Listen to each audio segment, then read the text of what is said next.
नमस्कार, जय हिंद प्यारे साथियों। स्वागत है आपका यूपी पुलिस कांस्टेबल एग्ज़ाम की इस सीरीज़ में। आज की क्लास आपकी प्रीवियस ईयर क्वेश्चन पेपर का डिस्कशन होगा जो 2019 एग्ज़ाम डेट 27/1/2019 को हुआ था मॉर्निंग शिफ्ट में। उसकी मैथ और रीजनिंग के क्वेश्चन इस क्लास में रहेंगे। जितने भी मैथ के क्वेश्चन और रीजनिंग के क्वेश्चन आपके आए हुए हैं वो सारे क्वेश्चन इस क्लास में होंगे। ठीक है, डिस्कशन होगा मतलब किस लेवल का मतलब आपके एग्ज़ाम में क्वेश्चन पूछा गया है पिछले एग्ज़ामों में, और किस लेवल तक का क्वेश्चन आपके एग्ज़ाम में आ सकता है। इन सारी चीज़ों की चर्चा इस क्लास में करेंगे। ठीक है, अब बढ़ते हैं पहले क्वेश्चन पर, इस प्रीवियस ईयर के पेपर पर। जैसे कि पहले मैथ का क्वेश्चन हो गए, फिर उसके बाद आपके रीजनिंग के क्वेश्चन रखे हैं इसी सीरीज़ में। जितना भी टाइम लगेगा इसको अच्छी तरह से डिस्कस करेंगे। ठीक है, आराम से इस चीज़ों को समझते हुए कि किस किस लेवल तक का आपके क्वेश्चन इस पेपर में पूछा गया है। ठीक है, पहला क्वेश्चन पढ़ें आप लोग अच्छी तरह से।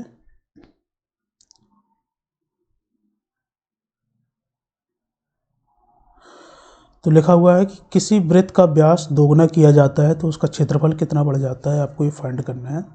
ये पहला क्वेश्चन आपका मॉर्निंग शिफ्ट का मैथ में पहला क्वेश्चन आपका दिया गया है। तो वृत्त का व्यास अगर दोगुना कर दिया जाए तो क्षेत्रफल कितना बढ़ जाएगा। देखिए, इस टाइप का क्वेश्चन जब भी आपके एग्जाम में या फिर कभी भी आपके सामने आए तो आपको कुछ नहीं करना है। सिंपल सी बात, जब ये पूछा गया है कि मतलब क्षेत्रफल कितना गुना बढ़ जाएगा, तो आप तो ये देखें कि जो व्यास है, व्यास जिसको हम कहते हैं डायामीटर का रेशियो आपको दे रखा है। पहले अगर मान लीजिए डायामीटर आपका 1 था, अब 2 कर दिया गया है, दोगुना कर दिया गया है। तो आपको एरिया का क्षेत्रफल बताना है कि इसका एरिया का क्षेत्रफल या फिर एरिया कितना हो जाएगा, कितना गुना हो जाएगा। आपको सिंपल सा कुछ नहीं करना है कि अगर डायामीटर दे रखा हो, यहाँ पर रेडियस त्रिज्या का अनुपात, या फिर कह लें परिधि जिसको हम कहते हैं पेरीमीटर, उसका अनुपात दे रखा है, कुछ भी दे रखा है 1:2 और पेरीमीटर 1:2 कुछ भी दे रखा है। तो डायामीटर उसने बोला इस क्वेश्चन में कि डायामीटर का अनुपात 1:2 है, एरिया का आपको अनुपात निकालना है। तो उसी एरिया का जब अनुपात निकालेंगे तो डायमीटर, पेरीमीटर और रेडियस का अगर हम यूनिट की बात करें तो ये सेंटीमीटर, मीटर इस तरीके से होते हैं। जब एरिया में आ जाता है तो क्या होता है, इनका जो यूनिट होता है वो सेंटीमीटर स्क्वायर, मीटर स्क्वायर। तो बस यूनिट में देखें पावर कितनी लग रही है, यहाँ पर जैसे हम कहें पावर 2 लग रही है, तो आपको वही प्रोसेस आपको डायमीटर, रेडियस, पेरीमीटर में कर देना है। तो हम एरिया के क्षेत्रफल निकालेंगे तो डायमीटर का जो पहले हमारा रेशियो था 1 का स्क्वायर करेंगे, फिर जब डायमीटर आपका 2, व्यास 2 हो जाएगा, उसका स्क्वायर करेंगे। तो अब एरिया क्या होगा, 1 का स्क्वायर 1, 2 का स्क्वायर 4। इसका मतलब पहले अगर एरिया 1 रहा होगा तो अब एरिया जो है वो 4 हो जाएगा, 4 गुना। तो जो पहले ऑप्शन, दूसरे ऑप्शन में आपको देखने को मिल रहा है कि इसका क्षेत्रफल कितना हो जाएगा, 4 गुना हो जाएगा। ठीक है, नेक्स्ट क्वेश्चन में बढ़ते हैं। नेक्स्ट क्वेश्चन लिखा है आपका,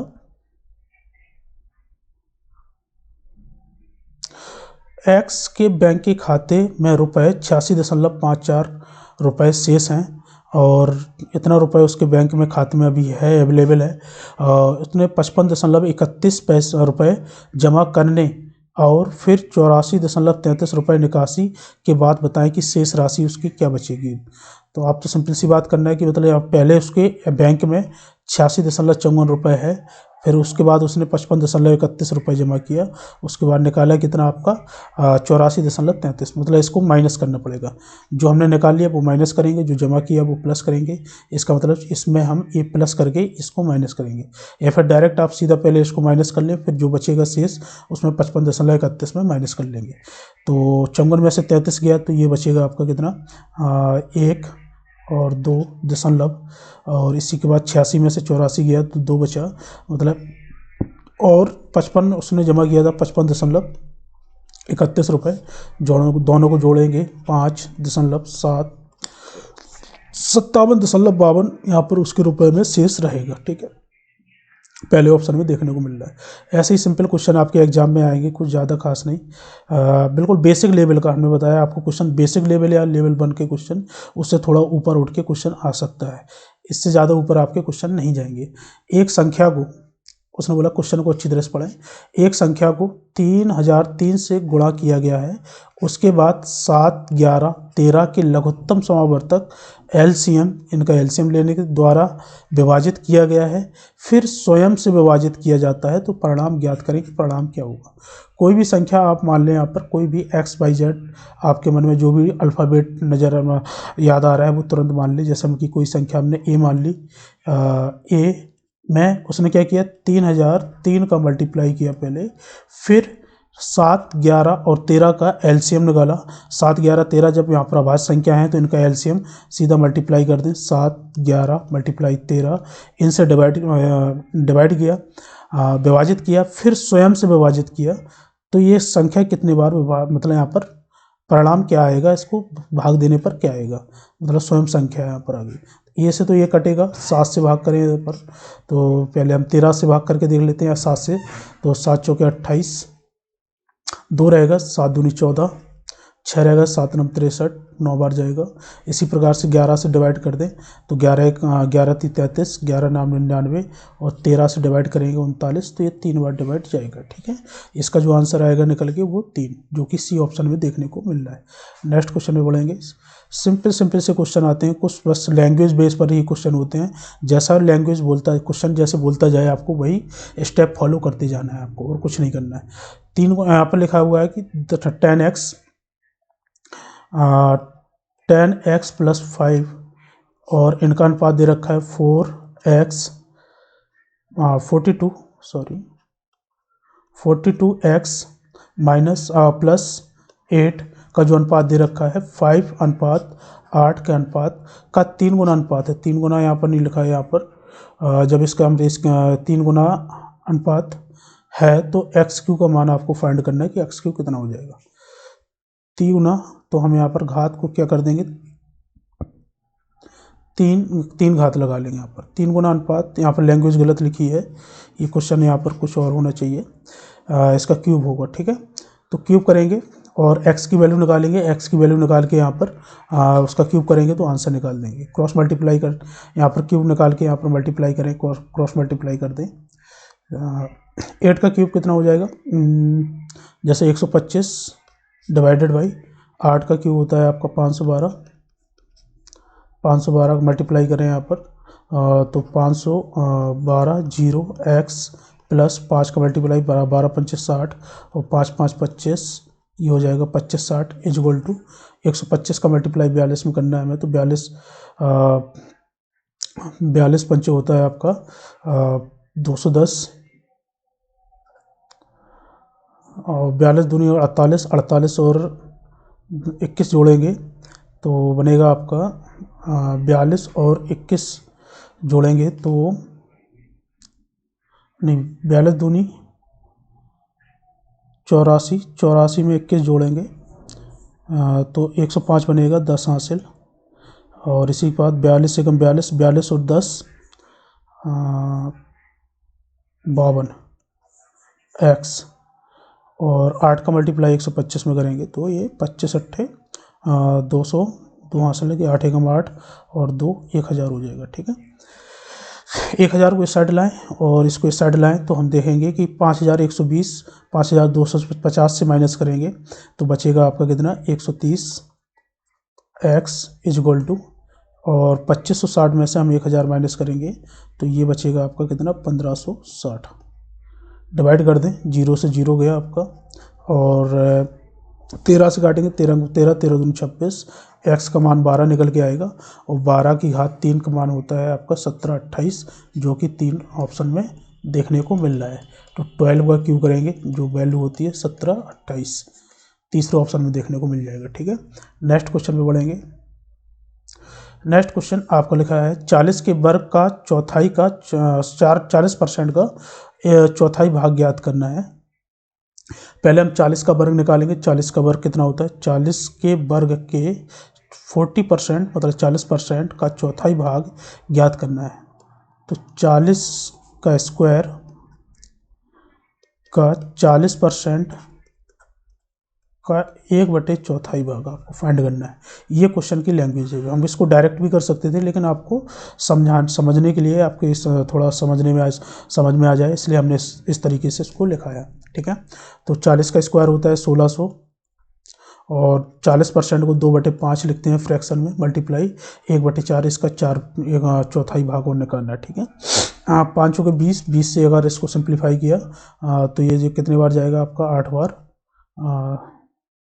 8 और 8 दूनी कितना हो जाएगा 1600 है यहाँ पर, सॉरी।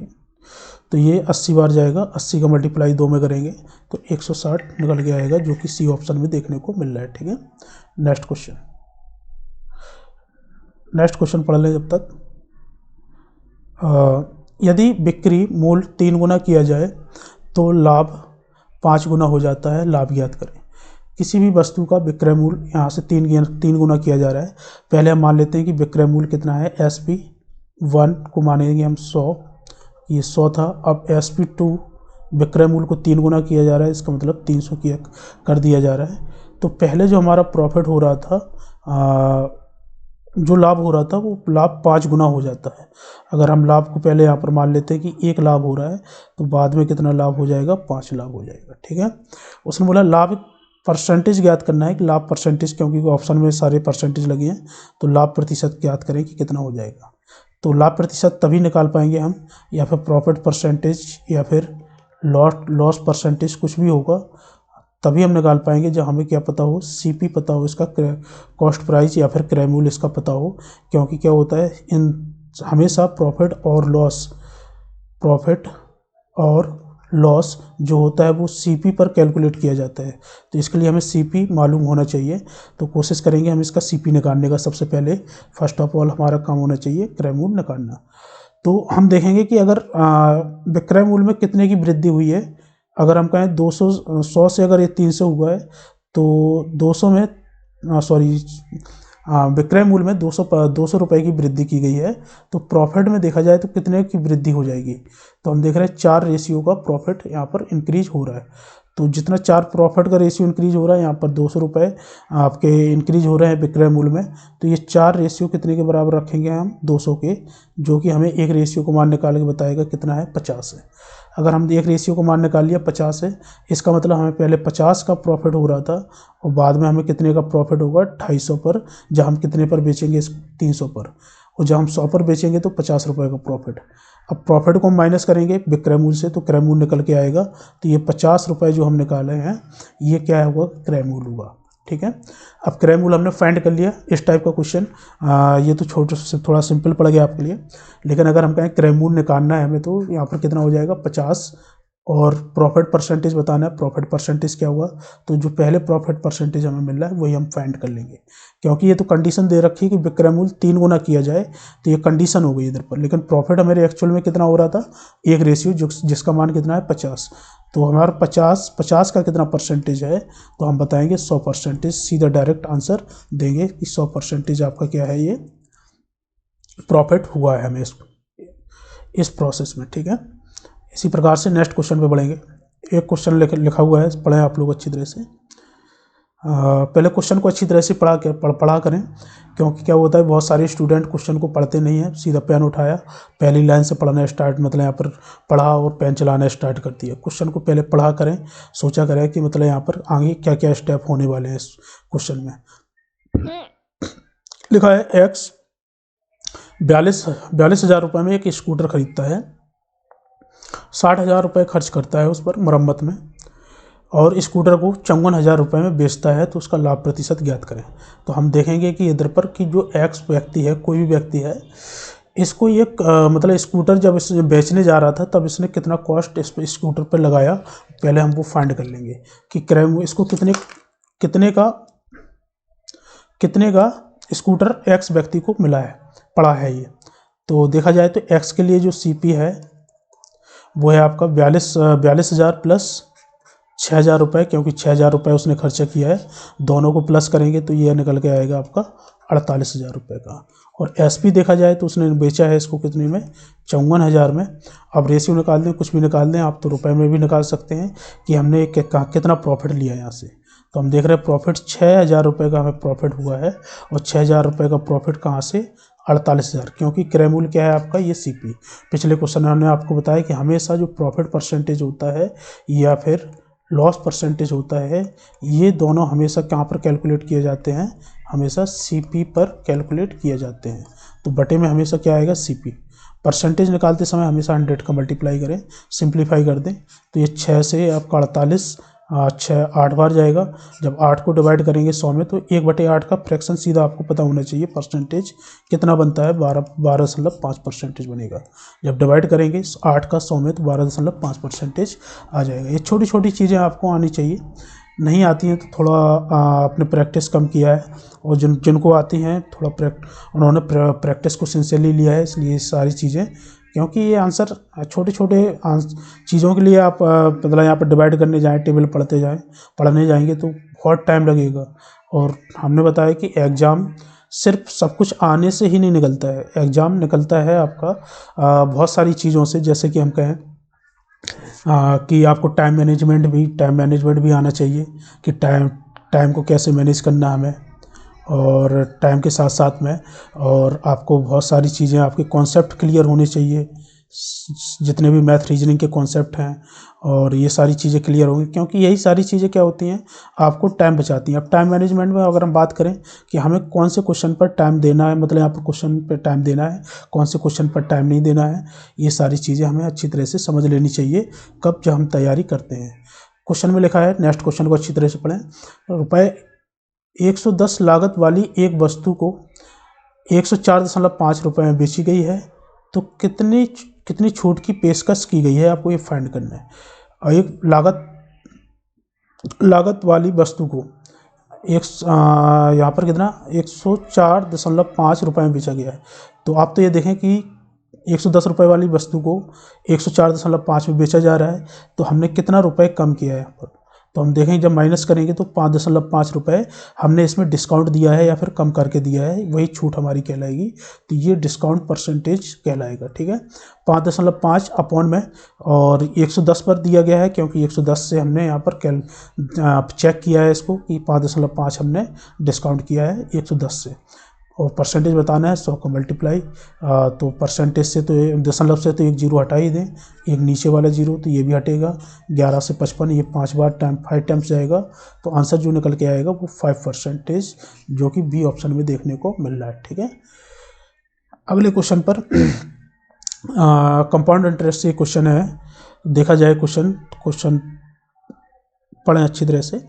चक्रवृद्धि ब्याज पर निवेश किए गए धन की राशि 2 वर्ष में 1,600 रुपये हो जाती है, और 3 वर्षों में 1,680 रुपये हो गई है, तो ब्याज की दर आपको फाइंड करनी है। ब्याज की दर किस तरीके से करें, ब्याज की दर ज्ञात करें, कितनी हो जाएगी, 5% या फिर 6%, 5.5 या फिर 6.5, चारों ऑप्शन में एक सही है, आपको आंसर निकालना है। देखें इस टाइप के क्वेश्चन को जब बेसिक तरीके से निकालने जाएंगे तो काफ़ी लंबा हो जाता है प्रोसीजर, बस कॉन्सेप्ट आपको समझ में आना चाहिए। कॉन्सेप्ट ऐसा कि जैसे हम कहेंगे कोई आपका थोड़ा शॉर्ट में समझ लेते हैं, क्योंकि आपके पास इतना टाइम वही है नहीं, बहुत सारी सब चीज़ें आपको पढ़नी है, रिवाइज करनी है। कोई आपका मूलधन है P, और कंपाउंड इंटरेस्ट इस यहाँ पर कैलकुलेट हो रही है CP। 1 वर्ष बाद आपका अमाउंट होता है A1, और अगले वर्ष जाएंगे तो इधर पर A2, इसी प्रकार से A3 और A4। तो हम देखेंगे कि अगर यहाँ पर ये कुछ भी R% मिला है, यहाँ पर ये R% होने के बाद A1 हुआ है, तो जब हम अगले वर्ष भी यहाँ पर कैलकुलेट करेंगे तो जो R% हमें मिलेगा वो किस पर मिलेगा, पिछली वाली धनराशि पर मिलेगा। इसका मतलब हमें पिछले साल में जो हमारा अमाउंट हो गया था, अब सिर्फ उसी पर हम R% कैलकुलेट करेंगे। अगर हम मूलधन से निकालेंगे तो R% इसका निकालेंगे, फिर जो हमारा ब्याज है इधर पर जो जितना भी हमारा इंटरेस्ट मिला है उसका भी R% निकाल के हम आंसर A2 ला सकते हैं। लेकिन अगर हम कहें कि अगर पिछली ईयर का हमें अमाउंट पता है कि कितना हमारा अमाउंट है पिछली ईयर का, तो 1 साल का रेट ऑफ इंटरेस्ट आपको फाइंड करना है, तो उसके अगले साल का भी अमाउंट हमें मालूम होना चाहिए। जैसा कि क्वेश्चन में दे रखा है कि यहाँ पर अब यहाँ पर A3 हमें निकालना है, A3 आपको दे रखा है, A2 दे रखा है, रेट ऑफ इंटरेस्ट निकालना है, तो हम रेट ऑफ इंटरेस्ट सिर्फ यहीं से निकाल देंगे कि हमें तीसरे वर्ष का और दूसरे वर्ष का पता हो अमाउंट, तो हम डायरेक्ट सीधा निकाल सकते हैं कितना ब्याज हमें मिला है इस अमाउंट पर। इसी अमाउंट पर आपको ब्याज कैलकुलेट करनी पड़ेगी। जैसे हम कहें 2 वर्ष बाद कोई मूलधन है P, ये पी है, ये 2 वर्ष बाद आपकी हो जाती है कितनी, 1600 रुपये आफ्टर 2 ईयर्स। इसी प्रकार से 3 ईयर्स बाद ये राशि जो हो जाती है पी 1680 रुपये हो जाती है। ठीक है, तो ये 2 वर्ष बाद की है, ये 3 वर्ष बाद की यहाँ पर अमाउंट दे रखा है। तो हम ये कैलकुलेट करेंगे कि यहाँ पर कितना एक्स्ट्रा, मतलब यहाँ पर 2 से 3 वर्ष, जब सेकंड ईयर का जो अमाउंट है, थर्ड ईयर का जो अमाउंट है, इसमें कितना इंक्रीज हुआ, कितने की वृद्धि हुई है। तो हम देख रहे हैं 80 रुपये वृद्धि हुआ है 2 से तीसरे साल में पहुँचने पर। तो रेट ऑफ इंटरेस्ट निकालते समय हमें सेकंड ईयर का ही अमाउंट यूज कर लेना है, वहीं पर रेट ऑफ इंटरेस्ट निकल के आ जाएगा। क्योंकि रेट ऑफ इंटरेस्ट सिर्फ यहाँ पर अगर दूसरे ईयर से तीसरे ईयर पर पहुँचे गया होगा तो रेट ऑफ इंटरेस्ट इसी अमाउंट पर लगा होगा, अप्लाई हुआ होगा। तो rate of interest R% equal to हो जाएगा आपका, सिंप्लीफाई करें 2 जीरो से 2 जीरो तो काट ही दें, 16 पंचे 80 होता है, तो ये निकल के आएगा 5%। आपको इस कंडीशन में प्रिंसिपल अमाउंट पर जाने की कोई आवश्यकता नहीं है, जो मूलधन होता है वो निकालने की आवश्यकता नहीं है। अगर बेसिक तरीके से जाएंगे तो पहले हम अमाउंट निकालेंगे, फिर उसके बाद आपका रेट ऑफ इंटरेस्ट निकालेंगे, तब जाके कहीं आंसर आएगा। नेक्स्ट क्वेश्चन में बढ़ेंगे। नेक्स्ट क्वेश्चन अवेलेबल है आपकी स्क्रीन पर, क्वेश्चन को पढ़ें अच्छी ध्यान से और क्वेश्चन को करें। चक्रवृद्धि ब्याज से निवेशित 25,000 रुपये की राशि एक वर्ष में अर्धवार्षिक कैलकुलेट करना है, और रेट ऑफ इंटरेस्ट आपको दे रखा है 4% प्रति वर्ष की दर से बढ़कर कितनी हो जाएगी। जो रेट ऑफ इंटरेस्ट है आपका 4% प्रति वर्ष है, और अर्धवार्षिक में आपको निकालना है कि अर्धवार्षिक की अगर कैलकुलेशन किया जा रहा है, चक्रवृद्धि ब्याज जो लगाया जा रहा है वो अर्धवार्षिक के तौर पे लगाया जा रहा है, तो आपका धनराशि बतानी है कितनी हो जाएगी। तो सबसे पहले फर्स्ट ऑफ ऑल हमारा काम होना चाहिए कि जो रेट ऑफ इंटरेस्ट आपका दे रखा है इधर पर R=4% पर ईयर दे रखा है, इसको पहले हम क्या करेंगे, अर्धवार्षिक में निकाल लेंगे कि अर्धवार्षिक में ये रेट ऑफ इंटरेस्ट कितना पड़ेगा हमें।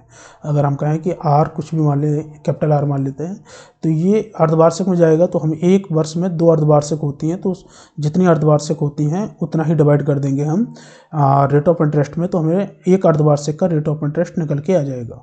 4 में हम 2 का डिवाइड करेंगे तो रेट ऑफ इंटरेस्ट आपका 2% पर हाफ ईयरली मिलेगा। ठीक है, हाफ ईयरली, तो ये हाफ ईयरली 2% हमने निकाल लिया है। अब उसने बोला कि 25,000 रुपये की राशि है, 25,000 रुपये का अमाउंट है। ये 25,000 रुपये 2% वार्षिक ब्याज की दर से, मतलब यहाँ पर 2% अर्धवार्षिक ब्याज की दर से एक वर्ष में कितनी हो जाएगी।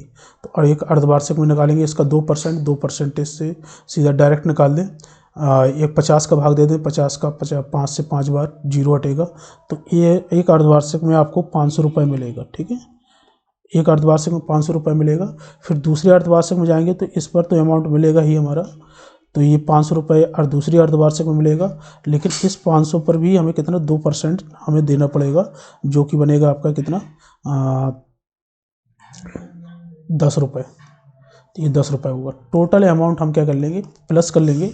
जब हमने सभी को प्लस किया तो ये निकल के आएगा 1000 प्लस करें तो 26,000 और 10, तो ये हो जाएगा 26,010 रुपये अमाउंट कितने साल बाद, मतलब 1 साल बाद अर्धवार्षिक के तौर पर हो जाएगा, जो कि बी ऑप्शन में आपको देखने को मिल रहा है। ठीक है, या फिर हम सीधा डायरेक्ट एक फार्मूला होता है उसमें भी लगा सकते हैं। अमाउंट हमें निकालना है, प्रिंसिपल अमाउंट पता होना चाहिए, 1 + R/100 का होल स्क्वायर। ठीक है, क्योंकि हाफ ईयरली 2 होती है इसलिए होल स्क्वायर लगाएंगे। रेट ऑफ इंटरेस्ट आपका 2% हो जाएगा, और पी आपको दे रखा है 25,000, बस वैल्यू रखेंगे, आंसर निकल के आ जाएगा। या फिर डायरेक्ट निकालना है इस तरीके क्वेश्चन को, तो डायरेक्ट निकालने का मतलब यहाँ पर क्या है, रेट ऑफ इंटरेस्ट जैसे ही आपको पता चला तो आप तो बस इतना निकालें कि हमारे पास 25,000 रुपये की धनराशि है और 2% का हमें ब्याज मिल रहा है, तो बढ़कर कितना हो जाएगा 102%। एक हाफ ईयरली में 102% होगा, फिर अगली अर्धवार्षिक में 102% होगा। टोटल अमाउंट मतलब यहाँ पर जितना भी अमाउंट हो जाएगा। सिंप्लीफाई करेंगे 2 जीरो से 2 जीरो और 1 जीरो से यहाँ पर 1 जीरो 1 काट ही दें, 25 का मल्टीप्लाई करें 25, यहाँ पर ये सारी चीज़ों को सिंप्लीफाई करेंगे तो आपका आंसर जो निकल के आएगा वो 2610 निकल के आ जाएगा। ठीक है। नेक्स्ट क्वेश्चन, 3 तरीके हमने आपको बता दिए हैं, तीनों तरीके उसमें कोई भी अप्लाई कर देना। नेक्स्ट क्वेश्चन को अच्छी तरह से पढ़ें। तो ए ने यहाँ पर लिखा है 75,000 रुपये के साथ एक कारोबार शुरू किया है। बी ने कुछ समय बाद 37,000 रुपये के साथ उसके शामिल हुआ है। यदि वर्ष के अंत में 3:1 के अनुपात में लाभ का मतलब साझा किया जाता है तो बी कितने महीने बाद शामिल हुआ, आपको फाइंड करना है। तो इस टाइप के देखिए पार्टनरशिप का ये क्वेश्चन है।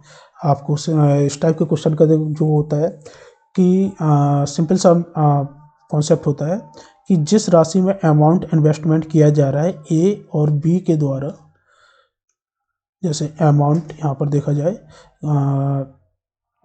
कुछ भी एक और दो के अनुपात में यहाँ पर अमाउंट इन्वेस्टमेंट किया है तो लास्ट के अंत में जो प्रॉफिट का रेशियो होगा, जो प्रॉफिट ए का होगा और प्रॉफिट बी का होगा, उनका भी रेशियो कितना हो जाएगा, 1:2 के अनुपात में ही होगा।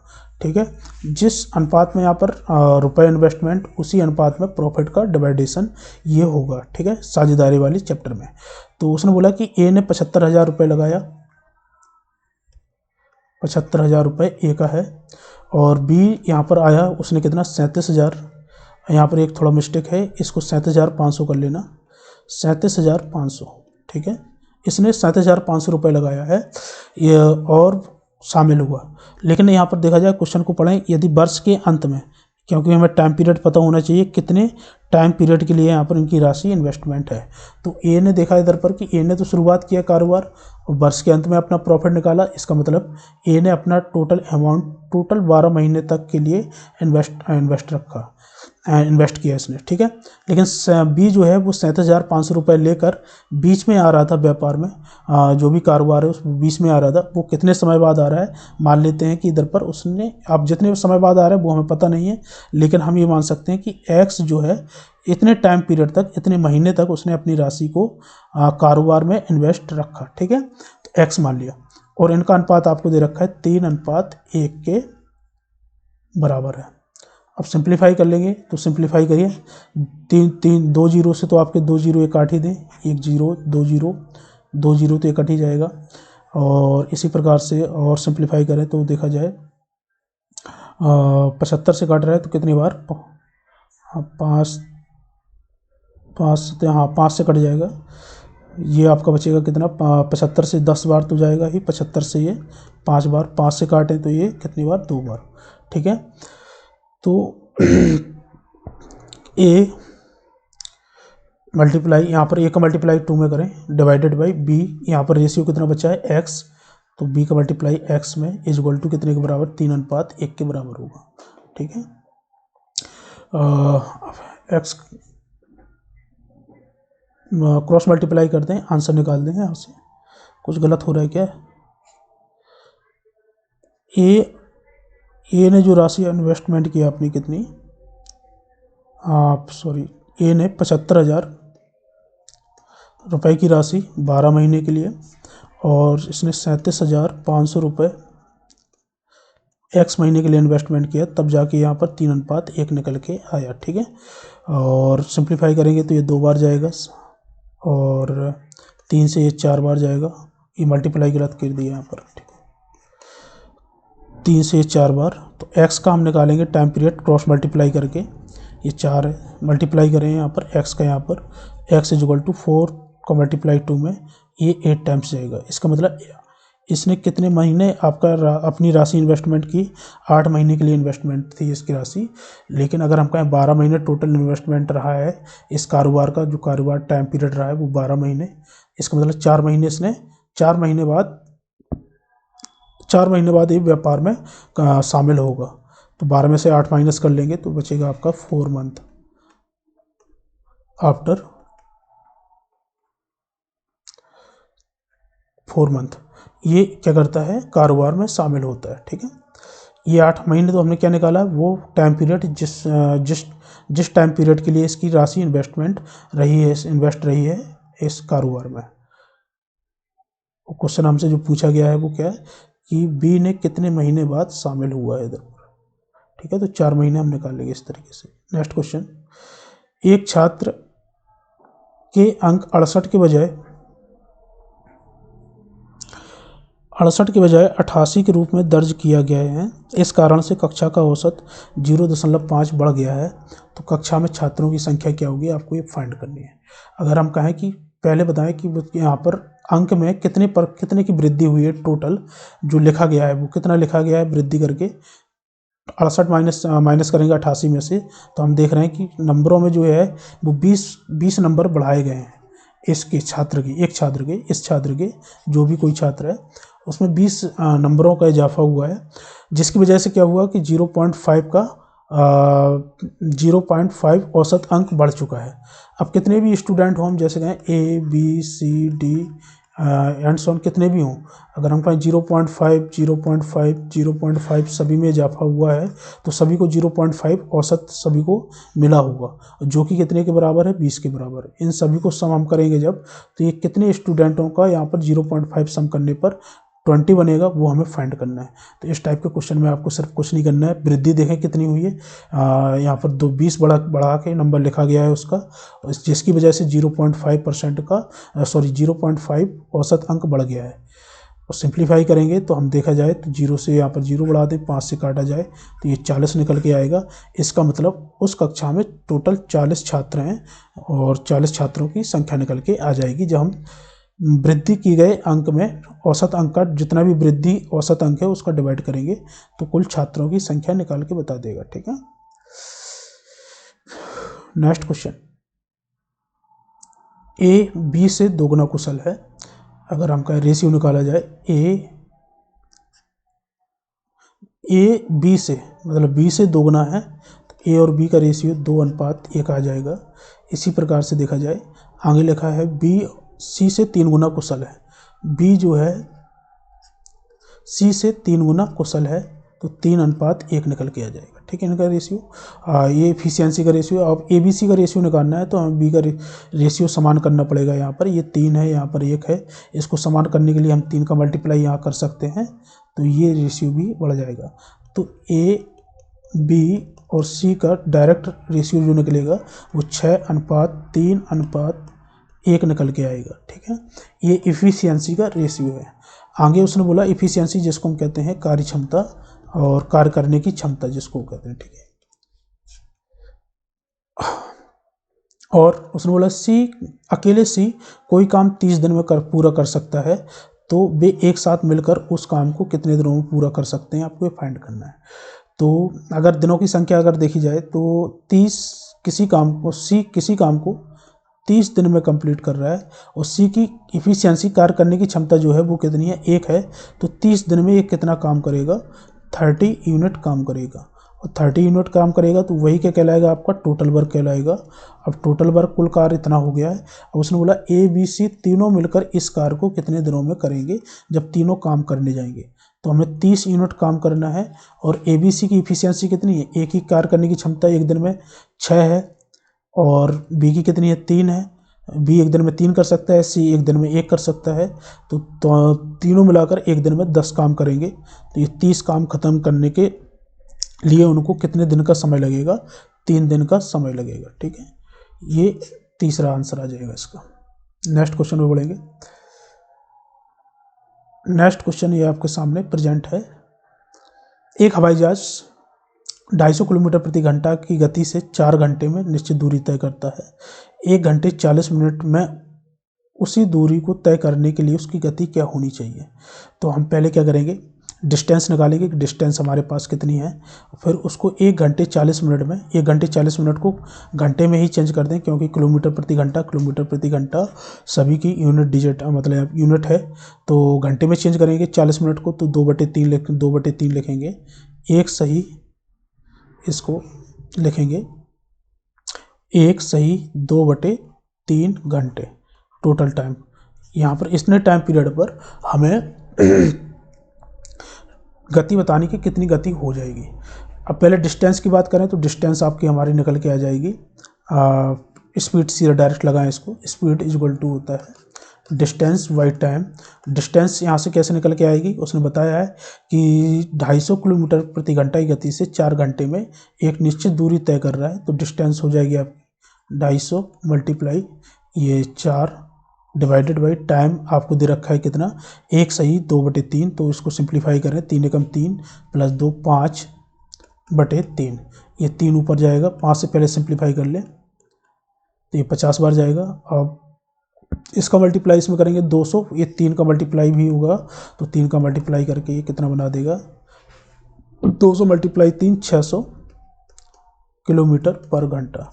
तो जो अब स्पीड होगी इस स्पीड से उसको जाना पड़ेगा, तभी क्या होगा, ये वो 1 घंटे 40 मिनट में इस दूरी को कवर कर पाएगा, जो कि सी ऑप्शन में देखने को मिल रहा है। ठीक है, नेक्स्ट क्वेश्चन, यदि किसी बस, आगे लिखा है एक बस किसी स्थान पर ना रुके तो 1 घंटे में 45 किलोमीटर यहाँ पर क्या कर लेती, तय कर लेती है। यदि वह सभी स्थानों पर रुके तो 1 घंटे में 36 किलोमीटर दूरी, यहाँ पर क्या 36 किलोमीटर तय कर पाती है। तो बताना है आपको कि बस कितने मिनट रुकती, 1 घंटे में कितने मिनट रुकती है, आपको ये फाइंड करना है। ठीक है, तो इस टाइप के क्वेश्चन में आपको सब कुछ नहीं करना है, थोड़ा सा क्वेश्चन को अच्छी तरह से समझें तभी ये क्वेश्चन का आंसर आएगा, नहीं तो आप कहीं ना कहीं छोटी सी गलती करके इस क्वेश्चन का आंसर निकाल ही नहीं पाएंगे या फिर गलती कर देंगे। उसने बोला कि एक बस पर किसी स्थान पर न रुके तो वह 1 घंटे में 45 किलोमीटर दूरी तय कर लेती है। तो पहले जो हमारी स्पीड होगी तो 45 किलोमीटर प्रति घंटा के हिसाब से ये 45 किलोमीटर की दूरी 1 घंटे में तय कर लेती है, ये कहने का मतलब है। फिर उसने अगर स्टॉपेज लेके जा रही है, रुक के जा रही है, तो उस कंडीशन में ये क्या कर रही है कि यहाँ पर 1 घंटे में 36 किलोमीटर की दूरी तय कर रहा है, ये कह रहा है। ठीक है, 36 किलोमीटर की दूरी तय कर रहा है। तो उसने बोला कि 1 घंटे में बस कितने मिनट रुकती है, आपको फाइंड करना है। ठीक है, निकालेंगे हम कि अगर कहें जब रुक के जा रही है तो 1 घंटे में 36 किलोमीटर दूरी तय कर रहा है,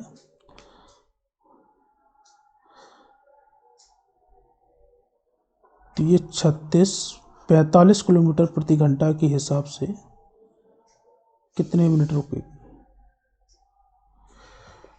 कितना टाइम पीरियड लगाएगी, पहले हम ये निकालें। तो अगर हम कहें 36 किलोमीटर चल रही है 45 किलोमीटर प्रति घंटा से, कितना टाइम लगेगा, सिंप्लीफाई करें, टाइम बराबर क्या हो जाएगा आपका, डिस्टेंस बाई स्पीड। तो डिस्टेंस 36 किलोमीटर तय करना है और स्पीड कितनी है 45 किलोमीटर प्रति घंटा, क्योंकि इस 1 घंटे में जो 36 किलोमीटर तय कर रहा है तो वहाँ पर भी स्पीड सेम ही रहेगी जहाँ से हमने ऊपर से निकाला है। सिंप्लीफाई करें तो 9 चौके 36, 9 5 45 इज इक्वल टू 5 का जब हम इसमें डिवाइड करेंगे तो 0.8 निकल के आएगा। ठीक है, 0.8 निकल के आएगा। तो ये क्या है, टाइम पीरियड 1 घंटे में कितने मिनट रुकती है।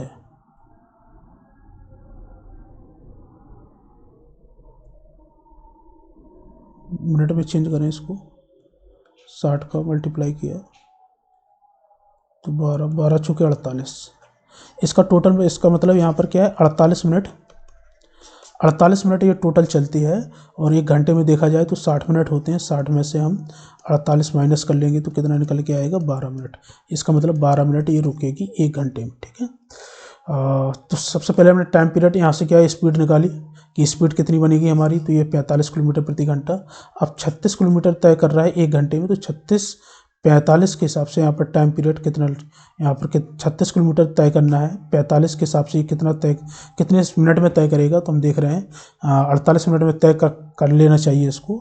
इसका मतलब बाकी 12 मिनट ये क्या होगी स्टॉपेज लेगी, वो इसलिए यहाँ पर 1 घंटा टाइम पीरियड लग रहा है। 12 मिनट आंसर आ जाएगा।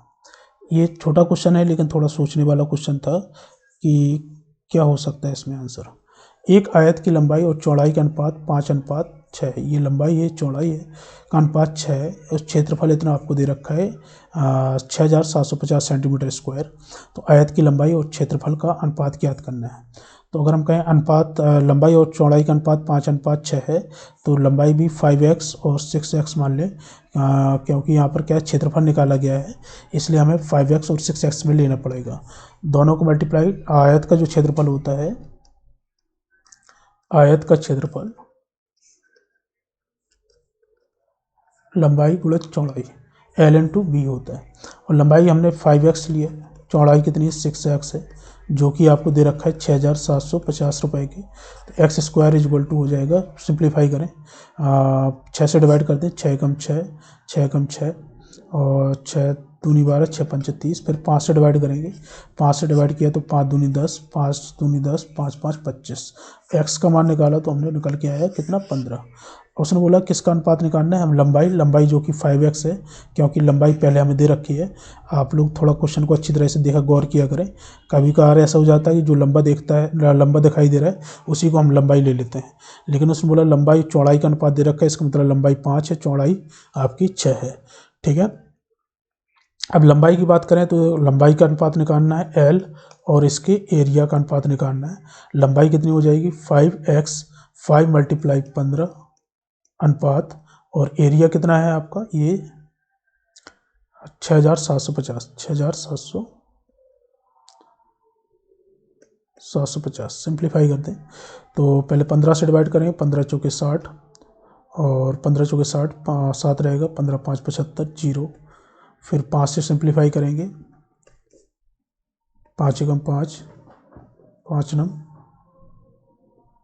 45, कितना हो जाएगा 1:90, इसका आंसर निकल के आ जाएगा। ठीक है, यहाँ पर अगर ये हमें सीधा यहीं से निकाल लें तो ये कितना लिखा हुआ है, लंबाई 5x हो जाएगी, और इसका जो क्षेत्रफल होगा ये सब कुछ करने की आवश्यकता नहीं है, आप तो बस यहाँ पर x x में खेल दें, तो जो आयत का क्षेत्रफल होगा वो कितना होगा, यहाँ पर x स्क्वायर 6 पंचे 30, एक्स स्क्वायर, एक्स का मान हमने निकाल ही लिया था, तो ये 6 पंचे 30 एक्स स्क्वायर, एक्स से एक्स हटा दें, एक्स का मान कितना 15 निकाला था, जो कि यहाँ पर वैल्यू रखेंगे हम 30 × 15 और 5 से कितने बार 3 बार, 3 का मल्टीप्लाई करेंगे 90 में, तो 30 में निकल करेंगे तो 90 निकल के आएगा, 1 कितना हो जाएगा 90, इसके एरिया और लंबाई और एरिया का क्षेत्रफल। नेक्स्ट क्वेश्चन,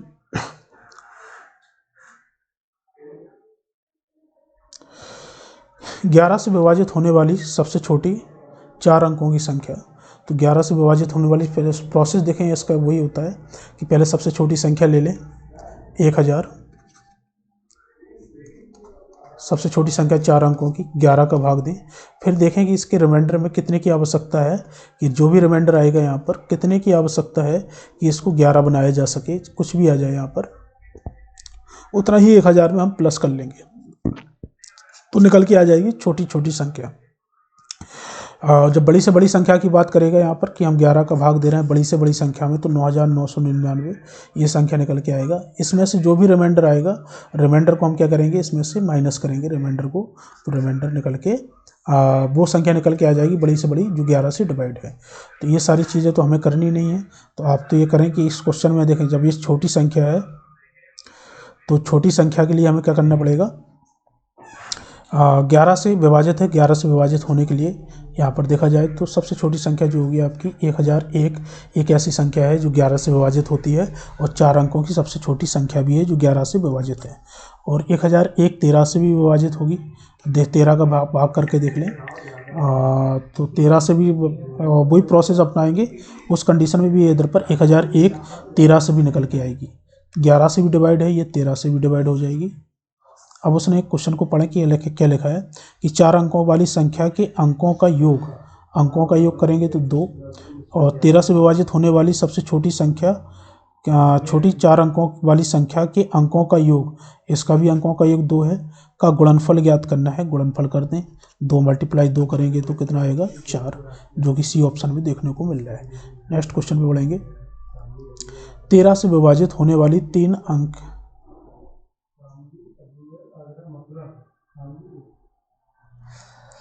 3 अंकीय संख्या को 16 से विभाजित किया जाए तो कितना होगा।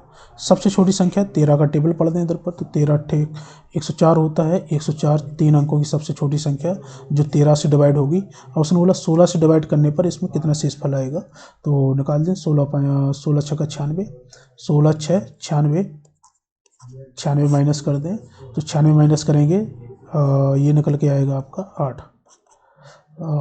8 इसका क्या हो जाएगा शेषफल, जो कि डी ऑप्शन में देखने को मिल रहा है। ठीक है, तो ऐसे ही छोटे छोटे क्वेश्चन आते हैं और कुछ ज़्यादा कठिन नहीं आते हैं। बस आपको थोड़ा टेबल वगैरह छोटी सी बेसिक सी कैलकुलेशन आनी चाहिए, तभी ये क्वेश्चन आपके लिए जल्दी लगाना संभव है। क्योंकि क्या है कि आपको फिर टाइम लग ही जाएगा इन सारे क्वेश्चनों पर। क्योंकि क्या होता है कि एग्ज़ाम हॉल में प्रेशर बहुत मायने रखता है कि प्रेशर आप किस तरह से हैंडल कर पा रहे हैं। अगर प्रेशर अच्छी तरह से हैंडल कर पा रहे हैं तो फिर आपके कॉन्सेप्ट सारे जितने भी आपने पढ़े हैं वो कॉन्सेप्ट आपके क्लियर रहेंगे। अगर प्रेशर हैंडल नहीं कर पाते हैं तो कॉन्सेप्ट जो आपने पढ़े हैं उन पर अच्छी तरह से अच्छी खासी भी मेहनत की है, उस कंडीशन में भी वो कॉन्सेप्ट आपके माइंड से निकल जाते हैं। ठीक है, तो अच्छी तरह से प्रैक्टिस करते रहें और जो एग्ज़ाम प्रेशर होता है एग्ज़ाम हॉल में वो आप उस पर थोड़ा कंट्रोल करना सीखें, क्योंकि वो सिर्फ प्रैक्टिस पर ही आएगा। 65 61 के वर्गमूल ज्ञात करके पहले इसका वर्गमूल निकालना है हमें। वर्गमूल निकालें तो वर्गमूल निकालेंगे हम, अगर हमें देखा जाए तो पहले 10 के मल्टीपल के आसपास के जो नंबर होते हैं, 10 के मल्टीपल के नंबर जो होते हैं उनके आसपास देख लें किसके आसपास का ये स्क्वायर है। तो हम देख रहे हैं 80 का स्क्वायर होता है 6400 और 6400 की जस्ट बाद वाला नंबर है। तो इकाई का अंक 1 तभी बनता है जब यहाँ पर क्या है इकाई का अंक 1 हो या फिर इकाई का अंक 9 हो। ये 80 का स्क्वायर इससे कम है तो इसका मतलब यहाँ पर 81 का स्क्वायर होना चाहिए या फिर 89 का स्क्वायर। या फिर निकालने का जो तरीका होता है इस तरीके से होता है, डिस्कस कर लेते हैं कि 65 61 का वर्गमूल क्या निकालना है। इकाई का अंक तभी संभव है, या मतलब किसी के स्क्वायर में एक आना तभी संभव है जब उसका इकाई का अंक 1 हो या फिर 9 हो, तभी इकाई का अंक यहाँ पर वर्ग में 1 बनेगा। कब, जब 1 और 9 हो। ठीक है, अब यहाँ पर 2 अंक छोड़ेंगे, हमने वर्गमूल निकालना है। तो वर्गमूल कंडीशन होती है कि अगर इस तरीके से अगर कोई प्रोसेस किया जा रहा है तो पहले हम 2 अंक को लेंगे और इकाई का अंक देखेंगे, इकाई का अंक 1 बन रहा है। तो इकाई का अंक 1 वर्ग में तभी बनेगा जब किसी डिजिट के इकाई का अंक 1 हो या फिर 9 हो। अब ये लास्ट अंक देखेंगे, यहाँ पर लास्ट में जितना भी डिजिट आपका नंबर बच जाएगा ये किसके स्क्वायर के मध्य में है। तो हम देख रहे हैं ये 8 के स्क्वायर के मध्य में है और 9 के स्क्वायर के बीच में है। 8 और 9 के स्क्वायर जो होता है, 8 का स्क्वायर 64, 9 का स्क्वायर 81, उसका बीच का नंबर है। तो ये 8 9 के मध्य में है। इसमें से सबसे पहले कंडीशन होती है कि दहाई वाले अंक के लिए सबसे छोटा अंक उठा लें। इकाई का अंक हमें 1 या 9 में कौन सा आएगा वो डिसाइड करने के लिए हम इन दोनों का मल्टीप्लाई करेंगे। इन दोनों को मल्टीप्लाई किया तो 72 निकल के आया। अब 72 से कंपैरिजन करेंगे कि ऊपर वाला नंबर जो है 65 वो छोटा है या फिर कम है या फिर ज़्यादा है। अगर कम है तो छोटा वाला नंबर उठा के हम इसके नीचे इकाई के अंक में लगा लेंगे। तो ये निकल के आएगा 81 का वर्ग आएगा। और इसका 65 61 का अगर वर्गमूल की बात करें तो 81 आएगा। ज्ञात करके इस संख्या को अपने वर्गमूल से विभाजित किया जाए। और 81 का वर्गमूल कितना होता है 9 से विभाजित करेंगे तो कितना आएगा 9 आपका ये आंसर आ जाएगा इस क्वेश्चन का आंसर। ठीक है, 81 का वर्गमूल से विभाजित करने पर आंसर क्या होगा ये आपको बताना है, परिणाम क्या होगा। तो 81 का वर्गमूल 9 होता है, 9 से डिवाइड करेंगे 81, 9 टाइम्स जाएगा, आंसर 9 आएगा। नेक्स्ट क्वेश्चन आपके रीजनिंग के स्टार्ट हो गए हैं। मैथ के क्वेश्चन आपके कम रहते हैं। प्रीवियस ईयर में जितने भी पेपर आपके देखे गए हैं उसमें मैथ का रेशियो कम रहा है। अगर हम कहें पूरा रीजनिंग और मैथ का 78 क्वेश्चन है, 77 क्वेश्चन है, इसमें से सिर्फ 20 क्वेश्चन आप मैथ के हटा दें तो 20 क्वेश्चन आपके 57 क्वेश्चन आपके रीजनिंग के रहेंगे। तो रीजनिंग का रेशियो ज़्यादा होता है, रीजनिंग पर भी प्रैक्टिस अच्छी खासी करते रहें। आगे लिखा है इस विकल्प में कौन सा युग्म निम्नलिखित श्रृंखला को पूरा करेगा। आपको फाइंड करना है कि यहाँ पर क्या आएगा, यहाँ पर क्या आएगा। तो इसके लिए आपको अल्फ़ाबेट जो हैं अच्छी तरह से याद होने चाहिए, उनकी प्लेस, अल्फ़ाबेट के प्लेस किस स्थान पर आते हैं, उनके अपोजिट, और ये सारी चीज़ें आपको अच्छी तरह से आनी चाहिए, क्योंकि तभी ये क्वेश्चन जल्दी लगना संभव है। जैसे हम कहें ए पहले स्थान पर आता है अल्फ़ाबेट में, और F 6 पर, ये 11 पर। तो यहाँ पर अंतर डिफरेंस देखा जाए कितना वृद्धि हो रहा है 5 का, यहाँ पर भी देखा जाए तो 5 का इंक्रीमेंट हो रहा है। तो 11 में +5 करेंगे तो कितना निकल के आएगा, ये 16। और 16वें स्थान पर कौन सा अल्फ़ाबेट आता है वो आपको अच्छी तरह से याद होना चाहिए इस तरीके से। तो 16वें स्थान पर P आएगा। अब देखो 16 + 5 ये 21 होता है, 21वें स्थान पर आता है, और 21 में फिर +5 करेंगे तो ये निकल के आएगा 26। 26 पर Z आता है, जो कि आंसर है P और Z। जिस ऑप्शन में P और Z देखने को मिल जाए वही आपका आंसर कहलाएगा, आंसर हो जाएगा। नेक्स्ट, 4 दोस्त यहाँ पर लिखा हुआ है, रीजनिंग को भी अच्छी तरह से डिस्कस करेंगे। 4 दोस्त एक इलाके में रहते हैं, ए का घर बी के पश्चिम में है। पहले हम देख लेते हैं डायरेक्शन। अगर आपको डायरेक्शन अच्छी तरह से नहीं आती तो आप पहले उसको कभी एक रफ कार में एक छोटा सा डायग्राम बना लिया करें कि ये ईस्ट साइड है, ये नॉर्थ साइड है, नीचे को साउथ साइड लेते हैं ऑलवेज, और लेफ्ट साइड को वेस्ट साइड लेते हैं, जिसको हम कहते हैं पूरब। ये आपका उत्तर हो गया, ये पश्चिम, और ये दक्षिण। ठीक है। और उसने बोला ए का जो घर है बी के पश्चिम में है, तो बी के पश्चिम में किस साइड, इस साइड को होगा, तो ए का घर इस साइड हो जाएगा। ठीक है। बी का घर है सी के दक्षिण में, तो बी का घर है वो सी के दक्षिण में, मतलब सी के नीचे की ओर होगा, सी के दक्षिण की घर की ओर। और उसने बोला सी का जो घर है वो डी के पूर्व में है, तो डी के पूर्व में है तो डी यहाँ पर कहीं होगा, इसके पूर्व में होगा, इसी डायरेक्शन में जाएंगे पूर्व। अब डी से देखेंगे यहाँ पर पूर्व दिशा कौन सी हो जाएगी, तो इस साइड को होगी, तो डी के पूर्व दिशा में सी का घर है। अब आगे बोला गया कि जो डी है बी का घर, डी से बी का घर किस दिशा में है, तो हम डी से देखेंगे बी का घर किस दिशा में है, तो हम डायरेक्शन ये यहाँ पर आएगी, ये इस डायरेक्शन में आएगी। ठीक है। अब ये कहीं पर भी हो, यहाँ पर डी यहाँ पर हो, यहाँ पर हो, लेकिन डायरेक्शन तो ऑलवेज आपकी डी के, अगर डी के अकॉर्डिंग देखा जाए तो डायरेक्शन कौन सी रहेगी आपकी, ये पूरब, और ये कौन सी है, दक्षिण। दक्षिण पूरब या फिर दक्षिण पूरब, दक्षिण पूरब, ये बी ऑप्शन में देखने को आपको मिल रहा है। ठीक है। नेक्स्ट क्वेश्चन आगे लिखा हुआ है, क्वेश्चन में क्वेश्चन पढ़ लिया करें जब तक हम यहाँ पर पेन उठा लिया करें। बाई 6 मीटर पश्चिम चला, जो बाई है यहाँ से पॉइंट मान लेते हैं, कहीं से भी स्टार्ट करा दें उसको, लेकिन उसने बोला कि 6 मीटर पश्चिम की ओर चला है, तो 6 मीटर पश्चिम की ओर यहाँ पर चलेगा। ठीक है। पश्चिम की ओर चला, फिर उसने बोला कि दाएं मुड़ा। जब दाएं और बाएं की बात करें तो हमेशा ऑलवेज याद रखना कि दाएं की बात करें तो ऑलवेज हमें अपना उस व्यक्ति के राइट हैंड साइड पर हमें उसको मोड़ देना है। ठीक है। और बाएं की बात करें तो उस व्यक्ति के लेफ्ट हैंड साइड पर उसको मोड़ देना है। अब दायां बाएं करें तो मतलब इस डायरेक्शन पे जा रहा होगा, इस साइड को, इसका दाएं इस साइड को, या फिर कह लें इसको दाएं की बात करें तो हमेशा क्लॉकवाइज डायरेक्शन में उसको मूव करा दिया करें, या फिर बाएं की बात करें तो हमेशा एंटी क्लॉकवाइज डायरेक्शन में उसको मूव कराएंगे। ठीक है। Anti clockwise. अब क्लॉकवाइज की डायरेक्शन तो यही होगी, ये वाली, तो इस साइड को घूमेगा वो। अब इस साइड में कितना मीटर जा रहा है, दाएं मुड़ा और आगे 8 मीटर चला, यहाँ पर 8 मीटर चला, इस पॉइंट पर पहुंच गया कहीं पर। अब उसने बोला कि अपने शुरुआती बिंदु पर वापस जाने के लिए उसकी यात्रा करने की सबसे न्यूनतम दूरी क्या है। अगर वो वापस जाएगा इस डायरेक्शन से, मतलब यहाँ से जाएगा, फिर यहाँ पर ये कवर करेगा तो 8 और 6 ये 14 का डिस्टेंस कवर करना पड़ेगा।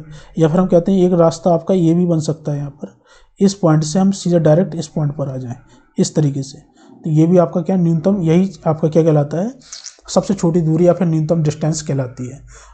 ये निकालने के लिए हम क्या करेंगे, ये 90 डिग्री का एंगल बनेगा, क्योंकि डायरेक्शन कैसी है आपकी, पश्चिम से फिर दाएं की ओर मुड़ा तो 90 डिग्री पर मुड़ेगा। और ये पाइथागोरस थ्योरम प्रिपेयर करके यहाँ पर ये डिस्टेंस निकल के आ जाएगी आपकी कितनी, 10। तो कुछ ट्रिपलेट होते हैं जिनको आपको याद रखना जरूरी है सीधा डायरेक्ट आंसर निकालने के लिए, नहीं तो आपको क्या है, ये डिस्टेंस जब हम निकालेंगे तो हमें करना क्या होगा, इन दोनों का स्क्वायर करें, 8 स्क्वायर प्लस 6 स्क्वायर, आधार का स्क्वायर प्लस लंब का स्क्वायर का स्क्वायर रूट निकालेंगे तो ये डिस्टेंस निकल के आ जाएगी, जो कि हमें 10 लिखा है। ट्रिपलेट याद कर लें, जैसे कहें 3 4 के साथ हमेशा ऑलवेज कर्ण क्या होता है, कर्ण जो बनता है वो आपका ये 5 बनता है। इसी प्रकार से इसका मल्टीपल 6 8 तो इसका भी मल्टीपल दो गुना हो जाएगा 10, तो ये क्या बनेगा आपका कण बनेगा। और 5 और 12 के साथ ऑलवेज 13 बनता है। ये देखा जाए तो 5 का स्क्वायर प्लस 12 का स्क्वायर इज इक्वल टू 13 का स्क्वायर होगा, ठीक है। और 8 का स्क्वायर, सॉरी 8 और 15 के साथ ऑलवेज 17 आपका क्या बनाता है, कण बनाता है। कुछ बेसिक सी चीज़ें हैं। 225 प्लस 64 करेंगे तो आपका बनेगा 289, जो कि 17 का स्क्वायर होता है, इसलिए हम यहाँ पर 17 लेंगे, ठीक है।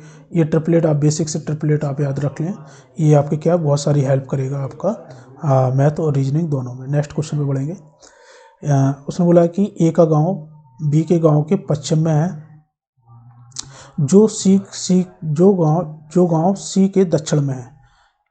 गांव ए गांव बी के पश्चिम में है, पहले हम बी को ले लेंगे, और जो गांव है बी के पश्चिम में है तो इस साइड इस डायरेक्शन में होगा, पश्चिम साइड को। जो गांव सी के, अब जो की बात करें इधर पर, जैसे जो लिख के आए तो हम रिलेशन हमेशा ऑलवेज इसके नज़दीक वाले डिजिट्स में अल्फ़ाबेट से निकालेंगे। इसका मतलब यहाँ पर सी के लिए सी से बोला जा रहा है, उधर पर जो सी बी के लिए बोला जा रहा है। जो गांव सी के दक्षिण में है, तो इसका मतलब बी जो है वो सी के दक्षिण में हो जाएगा। और जो गांव डी के पश्चिम में है, अब डी के पश्चिम में है तो डी का पश्चिम किस साइड होगा, इस साइड। तो डी के पश्चिम में कौन हो जाएगा, सी। अब जो सी के लिए यहाँ पर जो लगा है वो सी के लिए बात करेगा, तो डी के पश्चिम में हो जाएगा। उसने बोला डी के सापेक्ष में ए की दिशा आपको बतानी है कि डी की दिशा डायरेक्शन क्या हो जाएगी। तो यहाँ पर हम बनाएंगे, ये जो डायरेक्शन होगी वो कौन सी होगी, ये आपकी है पश्चिम और दक्षिण। तो पश्चिम दक्षिण देख लें, यहाँ पे दक्षिण पश्चिम जहाँ पर लिखा होगा, जो कि डी ऑप्शन में देखने को मिल रहा है, वही आपका आंसर। Next question. डायरेक्शन से भी अच्छे खासे क्वेश्चन आए थे आपके प्रीवियस ईयर में 2019 में, तो डायरेक्शन को अच्छी तरह से पढ़ के जाना।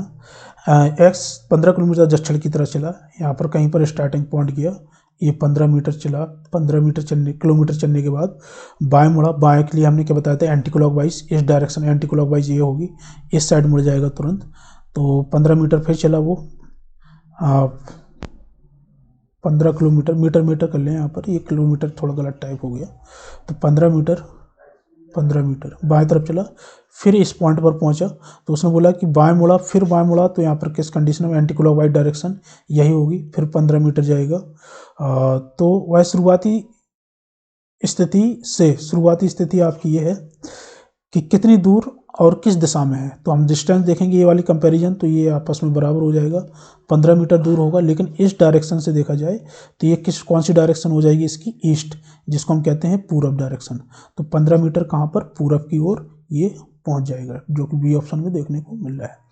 नेक्स्ट क्वेश्चन, इस क्वेश्चन में लिखा हुआ है, ये क्वेश्चन थोड़ा आपका सोचने समझने वाला है, कथन निष्कर्ष वाले, इसको अच्छी तरह से पढ़ा करें, क्योंकि कभी कभार क्या होता है, कथन पढ़ने में हम कुछ गलतियां कर देते हैं और अपनी सोच के अकॉर्डिंग ही इसका आंसर दे देते हैं।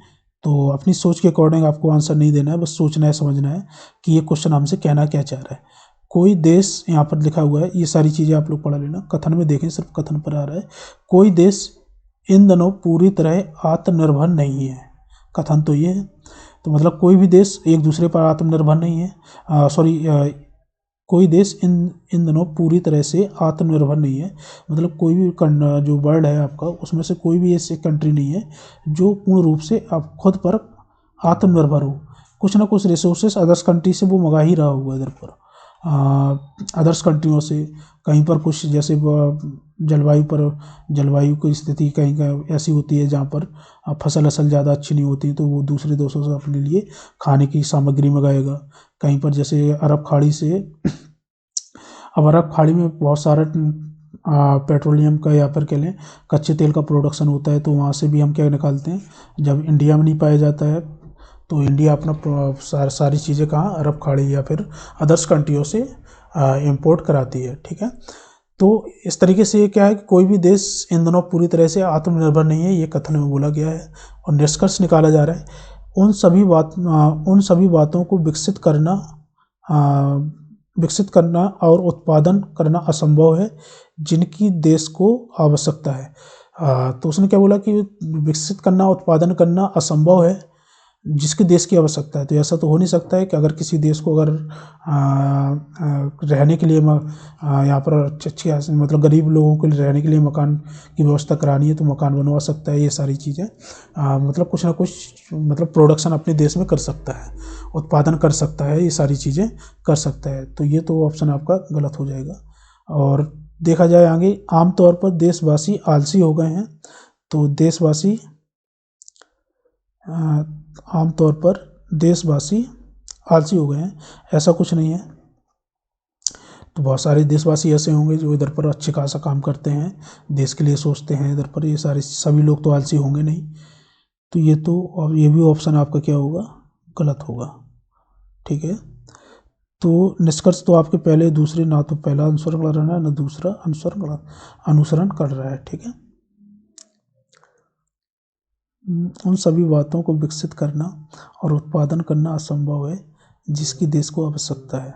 हाँ, ये ऑप्शन हो सकता है। निष्कर्ष मतलब यहाँ पर कुछ चीज़ें हैं जो प्रोडक्शन नहीं कर सकते हम, कुछ चीज़ों का वही चीज़ कारण हमने आपको बताया था, जैसे जलवायु स्थिति हो जाए, कंडीशन हो जाए कि हम वहाँ पर ये सारी चीज़ें।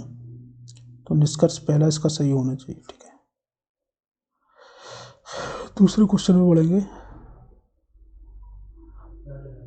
क्या दिल्ली में नए बड़े उद्योग शुरू किए जाने चाहिए, ये आपको निकालना है। क्या दिल्ली में नए बड़े उद्योग शुरू किए जाने चाहिए? नहीं। तर्क क्या है, क्यों नहीं किए जाने चाहिए? तर्क दो। ये तर्क फर्स्ट और तर्क सेकंड दे रखे हैं कि मतलब यहाँ पर स्टार्ट किए उद्योग शुरू किए जाने चाहिए या फिर नहीं। नहीं, क्योंकि इससे शहर में प्रदूषण का इजाफा होगा। हाँ, अब जब उद्योग स्टार्ट होंगे तो उसमें से निकलने वाला मलबा, गैस, जहरीली गैसें, ये सारी चीज़ें क्या है, प्रदूषण बढ़ाएंगी शहर में। तो ये भी सही है आपका, नहीं होना चाहिए स्टार्ट, शहर में प्रदूषण होगा। हाँ, यह रोजगार का अवसर प्रदान करता है। अगर उद्योग बनते हैं तो लोगों को वहाँ के रहने वालों को, लोगों को रोजगार का अवसर मिलता है। तो ये भी तर्क आपका सही है। तो दोनों ही तर्क अपनी जगह पर मजबूत हैं, तो दोनों ही क्या हो जाएंगे, सही हो जाएंगे। पहला और दूसरा दोनों मजबूत हैं। ठीक है, नेक्स्ट क्वेश्चन लिखा हुआ है, कई व्यावसायिक कार्यालय 2 से लेकर 8 मंजिल वाले भवनों में स्थित हैं। व्यावसायिक कार्यालय क्या है, 2 से लेकर 8 मंजिलों वाले भवनों पर स्थित हैं। कथन 2 लिखा है, यदि किसी भवन में 3 मंजिलें हैं तो इसमें लिफ्ट होती है। ये आपको कथन दे रखा है। कोई भी भवन है जिसमें अगर 3 मंजिल हैं तो उसमें लिफ्ट होगी। अब 3 के बाद यहाँ पर देखा जाए 4 है तो इसमें भी लिफ्ट होगी कि नहीं होगी, लिफ्ट होगी, क्योंकि इसमें 3 तो आपकी मंजिलें हैं ही। 3 के बाद 4, 5, 6, 7, 8 कितनी भी हो उसमें लिफ्ट होनी ज़रूरी है। ठीक है, अगर 1 या फिर 2 मंजिला है तो इसमें लिफ्ट होने की कोई आवश्यकता नहीं है, कोई ज़रूरत नहीं है। तो निष्कर्ष पहले देखा जाए, पढ़े अच्छी तरह से, सभी मंजिलों पर लिफ्ट के द्वारा पहुंचा जा सकता है।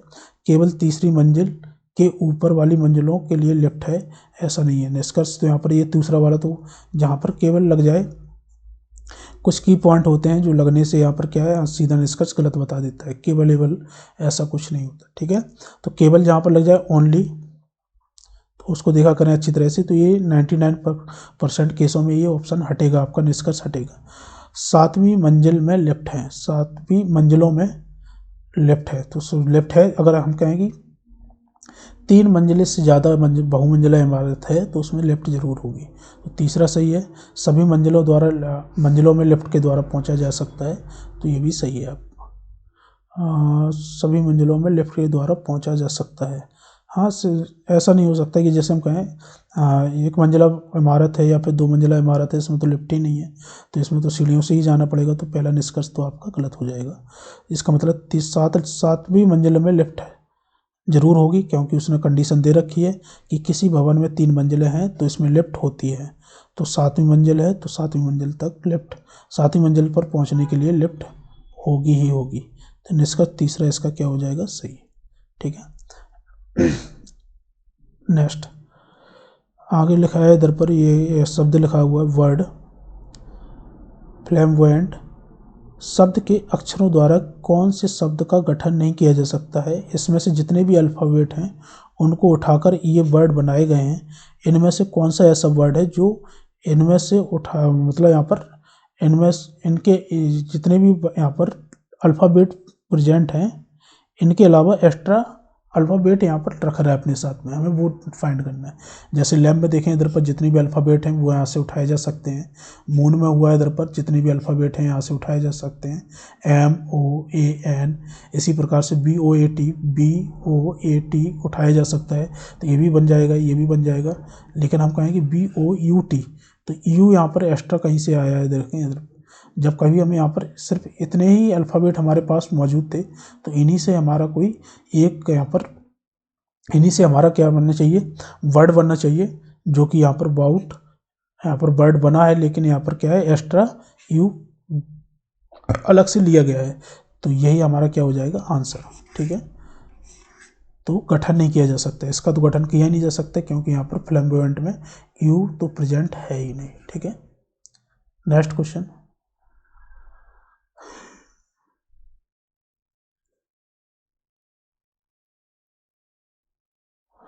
तो लिखा है निम्नलिखित शब्दों में से किस शब्द के अक्षर अंग्रेजी वर्णमाला के क्रमानुसार है।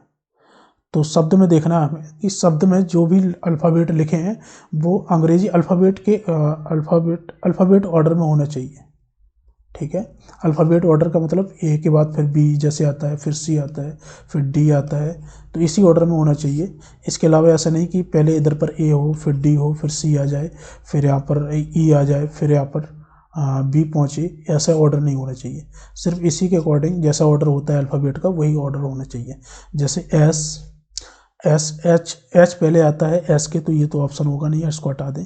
इसी प्रकार से एच भी हट भी हटेगा। हर्ट एच जो होता है वो ई के बाद आता है, ई को पहले होना चाहिए था,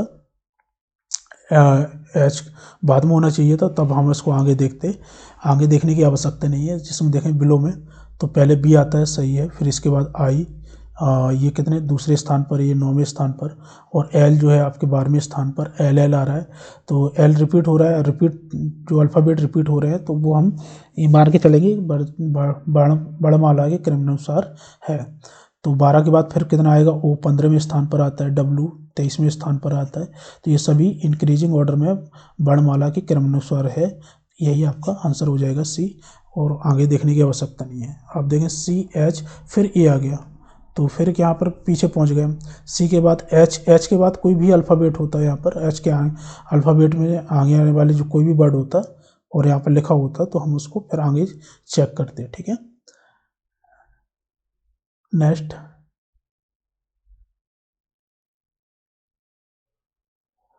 यहाँ पर लिखा है हिरण, मृग छूना और घोड़ा का रिलेशन आपको बताना है कि क्या हो जाएगा। देखिए, हिरण के बच्चे को जो बोला जाता है वो मृग छूना बोला जाता है। इसी प्रकार से घोड़ा के जो छोटा सा बच्चा होता है उसको क्या बोलते हैं हम, तो बछड़ा बोलते हैं उसका। इसका आंसर बी हो जाएगा। नेक्स्ट क्वेश्चन बोले, तो निम्नलिखित विकल्पों में से प्रत्येक में शब्दों के जोड़े दिए गए हैं। प्रश्नों में दिए गए जोड़ों के साथ एक साथ मेल करके सबसे अच्छा जोड़ा चुने। जैसे भागना, चलना एक क्या है, मतलब प्रोसेस है। जब भागेंगे मतलब यहाँ पर इसका स्पीड वाला प्रोसेस है, मतलब यहाँ पर तेज, मतलब यहाँ पर स्पीड बढ़ जाएगी। अब जैसे हम कहें कोई डिस्टेंस कवर करना है हमें, तो पैदल चलेंगे तो ये टाइम ज़्यादा लगाएगा। अगर हम कहें कि उसको भाग के यहाँ पर क्या करें, कवर करें, तो ये कम समय में यहाँ पर तय किया जा सकता है। और ऑप्शन देखें इधर पर क्या लिखा है, जॉग दौड़ना। तो रिलेशन हमारा क्या है, पहले स्लो प्रोसेस होना चाहिए, फिर फास्ट प्रोसेस होना चाहिए, इस तरीके से। तो जॉगिंग करना इधर पर क्या है, प्रोसेस तो है, लेकिन दौड़ने के मुकाबले में इधर पर जॉगिंग क्या होता है, स्लो प्रोसेस होता है। तो ये ऑप्शन होगा नहीं, क्योंकि यहाँ पर क्या पहले अगर दौड़ना होता फिर जो लास्ट में जॉगिंग होता, तो हम इसका आंसर दे सकते थे कि ये आंसर हो जाएगा। उछाल चौकड़ी, ये भी नहीं होगा। और गोताखोरी, तैरना, ये भी नहीं है इसका आंसर। बूंदाबांदी मतलब यहाँ पर हल्की बारिश होना, फिर भारी बारिश होना, ये प्रोसेस हो सकता है कि मतलब पहले स्लो बारिश हुई, फिर उसके बाद भारी बारिश मतलब फास्ट बारिश हुई। ये आंसर आपका अवेलेबल है ए ऑप्शन में। नेक्स्ट क्वेश्चन बोले, ई का रिलेशन यहाँ पर देखें, निम्न दिए गए विकल्पों में से संबंधित अक्षरों का चयन करें, आपको फाइंड करना है। रिलेशन बनाना होता है इस टाइप के क्वेश्चन में, हमें कुछ नहीं करना होता है। जैसे हम कहें कि ई का रिलेशन, इन दोनों का जो रिलेशन बनेगा हम वही रिलेशन इन दोनों का बनाएंगे। ई का अपोजिट, अगर हमें अपोजिट वर्ड अल्फ़ाबेट याद है एक दूसरे के, तो हमें सीधा दिख जाएगा कि ई का अपोजिट क्या होता है वी, और एच का अपोजिट क्या होता है एस। जब अल्फ़ाबेट को हम रिवर्स ऑर्डर में लिखते हैं तो ए के स्थान पर क्या आता है, बी के स्थान पर क्या होता है, वो एक दूसरे के अपोजिट होते हैं। A B C D E F G H I J K L M N O P Q R S T U B W X Y Z. तो हमने ये ऑर्डर लिख दिया, आप एक दूसरे के अपोजिट वर्ड होते हैं। आप देखें कि ई का अपोजिट क्या है, ई के अपोजिट ये बी है, और एच के अपोजिट देखें, एच के नीचे क्या लिखा है एस, एक दूसरे का अपोजिट है। इसी प्रकार से एम का अपोजिट क्या हो जाएगा, एम का अपोजिट एन, याद होनी चाहिए एन, और जे का अपोजिट होता है क्यू, तो एन क्यू इसका आंसर हो जाएगा। तुरंत बढ़ेंगे हम, ठीक है। आगे लिखा है उस विकल्प को ज्ञात करें जो दिए गए समूह वर्ग का सदस्य हो। ताला, रोक, कसा हुआ, अब ऑप्शन देख पढ़ा जाए अच्छी तरह से, खुला, खिड़की, द्वार, बंद, इसमें से कौन सा आंसर इसका मतलब इस वर्ग का समूह का होगा। तो ताला क्या होता है, मतलब जैसे हम किसी कहीं पर दरवाजे में ताला लगा देते हैं तो एक स्टॉपेज टाइप का होता है कि मतलब यहाँ पर हमने ताला लगा दिया तो इसके अंदर बाहर कोई जा नहीं सकता है या फिर आ नहीं सकता है। रोक मतलब कोई भी रोक, मतलब यहाँ पर बैरियर लगा दिया हमने, कुछ भी लगा दिया तो इसका मीनिंग भी होता है क्या है, स्टॉप मतलब रुकना होता है। कसा हुआ, कसा हुआ किसी चीज़ को हमने कस दिया तो वो भी क्या है, एक स्टॉप है आपका। तो ये भी क्या है, सभी मतलब यहाँ पर क्या है स्टॉपेज वाले हैं। तो बंद भी क्या हो जाएगा आपका, मतलब किसी को हमने बंद कर दिया या फिर बंद है तो ये क्या है, स्टॉप है आपका। तो ये भी आंसर सी इसका आंसर हो जाएगा। बाकी खुला और खिड़की, द्वार, ये सारी चीज़ें क्या हैं आपके इस समूह वर्ग में नहीं आएंगे। तो ये एक मीनिंग देगा और उसी मीनिंग के अकॉर्डिंग इस टाइप के क्वेश्चन हमें सॉल्व किए जाने चाहिए। नेक्स्ट क्वेश्चन लिखा हुआ है श्रृंखला में लुप्त संख्याएं एक्स वाई ज्ञात करें, और एक्स वाई ज्ञात करना है, फिर उसके बाद क्या करना है वाई प्लस एक्स का मान ज्ञात करना है, कितना हो जाएगा। देखा जाए तो ये 20 से 22 हो रहा है, 2 प्लस फिर 2 प्लस, सभी में 2 प्लस हो रहा है, यहाँ पर भी 2 प्लस, ये भी कितना 2 प्लस हो रहा है। इसके बाद देखा जाए तो ये अगर 2 प्लस होगा तो कितना हो जाएगा 28, और 28 के बाद देखा जाए तो कितना प्लस हो रहा है 4, फिर उसके बाद देखा जाए 4, तो ये भी क्या 4 प्लस करके बताएगा, तो ये कितना हो जाएगा 36 प्लस 4 40। तो एक तो हमने नंबर निकाल लिया 40, दूसरा कितना एक्स की जगह पर 28 निकाला, दोनों को सम करना है तो 40 प्लस 28 करना है, तो 28 कितना हो जाएगा 68, ठीक है, जो कि डी ऑप्शन में देखने को मिल रहा है। नेक्स्ट क्वेश्चन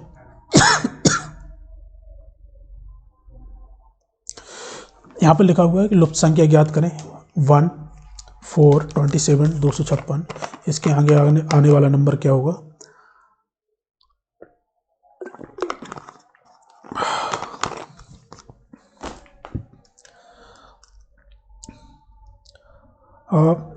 अब जिस टाइप से ये सीरीज लिखी है थोड़ा समझने की ज़रूरत है। अगर हमें स्क्वायर, क्यूब और यहाँ पर घात की किसी भी की घात 4 पर थोड़ा वैल्यू पता है तो हम आसानी से देख सकते हैं इस क्वेश्चन में क्या लिखा है। जैसे 1 2 जो लिखा है इधर पर, 4 जो लिखा है 2 का स्क्वायर, फिर ये 3 का स्क्वायर, ये 3 की घात 3 सॉरी, 1 की घात 1, 2 की घात 2, 3 की घात 3, 4 की घात 4, तो इसके आगे आने वाला नंबर क्या होगा 5 की घात 5। तो इस 5 की घात 5 जो कि हमें वैल्यू निकालेगा, वैल्यू निकालेंगे इसकी, तो 5 क्यू कितना होता है 125 मल्टीप्लाई 25, इसका आपस में जब मल्टीप्लाई करेंगे तो 31 25 बनेगा। 25 25 625 होता है, 6 हासिल हो जाएगी, और 25 से कम 25, 25 6 31, 25 और ऐड कर लेंगे तो 31 25 इसका क्या हो जाएगा आंसर।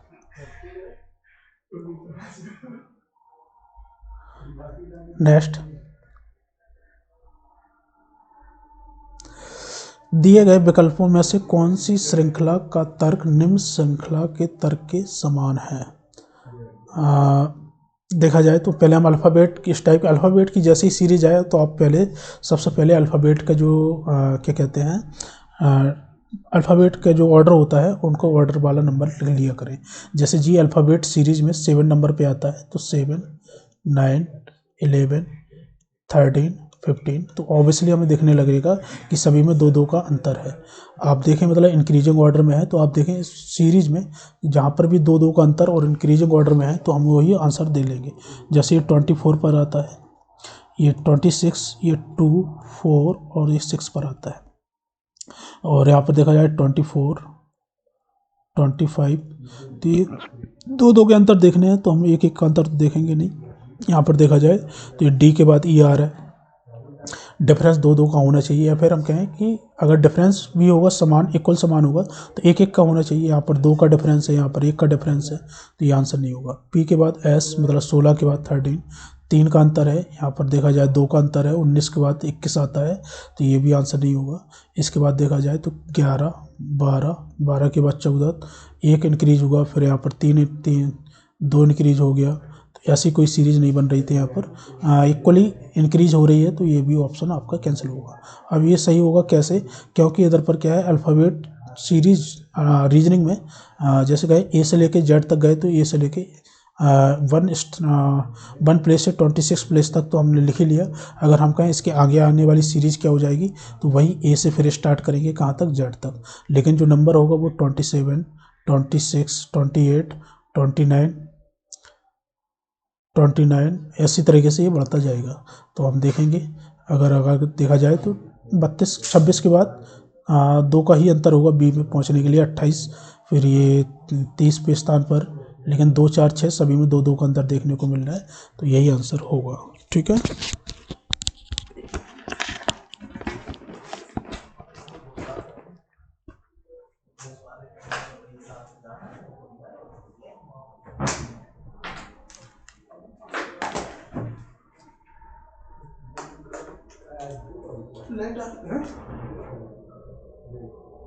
दिन मंगलवार है,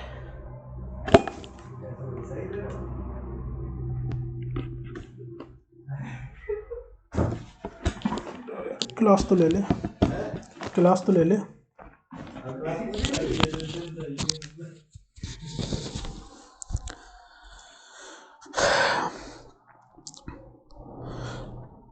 ठीक है, नेक्स्ट क्वेश्चन में बढ़ेंगे। लिखा हुआ है क्वेश्चन में इस टाइप की सीरीज़ देखें, अच्छी तरह से गौर करें। ए के बाद अगर अल्फ़ाबेट आपको अल्फ़ाबेट पूरी अच्छी तरह से याद है तो ये क्वेश्चन आपके लिए कुछ नहीं है, बस आप आसानी से आंसर निकाल सकते हैं। कोशिश किया करें। तो देखा जाए तो जैसे हम कहें सी के बाद इधर पर कितना, तीसरे स्थान से 8वें स्थान पर 5 प्लस हो रहा है, 8 से इधर पर फिर 13 आ गया, 8, 5, 13 होता है, 13, 5 कितना होता है, 18 लिखा हुआ है। और 18 प्लस 5 करेंगे तो कितना होगा, 23, तो 23 के स्थान पर क्या आएगा आपका डब्लू। तो लास्ट में देखें डब्लू किस क्वेश्चन में लिखा है, यहाँ पर के है, जे है, के है, तो ये ऑप्शन नहीं होंगे। एक चीज़ यहाँ पर कोई एक की पॉइंट आप अगर समझ रहा है कि मतलब यहाँ पर बहुत सारे ऑप्शन एलिमिनेट हो रहे हैं तो उनको एलिमिनेट इस टाइप के क्वेश्चन में कर लिया करें। हमने देखा सिर्फ यहाँ पर डब्लू लास्ट वाला अल्फ़ाबेट जो आना था वो डब्लू आना था, तो क्योंकि यहाँ पर 18 प्लस 5 23 होता है, 23 पर डब्लू आता है, तो डब्लू यहाँ पर होना चाहिए, और इनमें लास्ट में यहाँ पर डब्लू नहीं है किसी में, तो आंसर नहीं होगा। जैसे 1 का स्क्वायर, 2 का सॉरी 1, 2, ये आपका 9, यहाँ पर कुछ मिसप्रिंट हुआ है, यहाँ पर कुछ और होना चाहिए, आई होगा, आई होना चाहिए। ठीक है, ये 9 है। ये 1 का स्क्वायर, 2 का स्क्वायर, 3 का स्क्वायर, 4 का स्क्वायर, 5 का स्क्वायर 25 सही है। इसी प्रकार से पहली वाली सीरीज देख लेते हैं। 1 से 5 पर गए, 4 प्लस हुआ है, 5 से 4 प्लस करेंगे तो 9 आएगा, 9 को आई स्थान आई आता है, यहाँ पर आई ही लिखा है। फिर 13, 13 के बाद फिर क्या आएगा, 4 प्लस करेंगे, 13, 13, 4, 17 होता है, 17वें पर आपका आता है क्यू, तो क्यू आंसर हो जाएगा। ठीक है, यही बी ऑप्शन आपका आंसर होगा इस क्वेश्चन का। नेक्स्ट क्वेश्चन में बढ़ेंगे।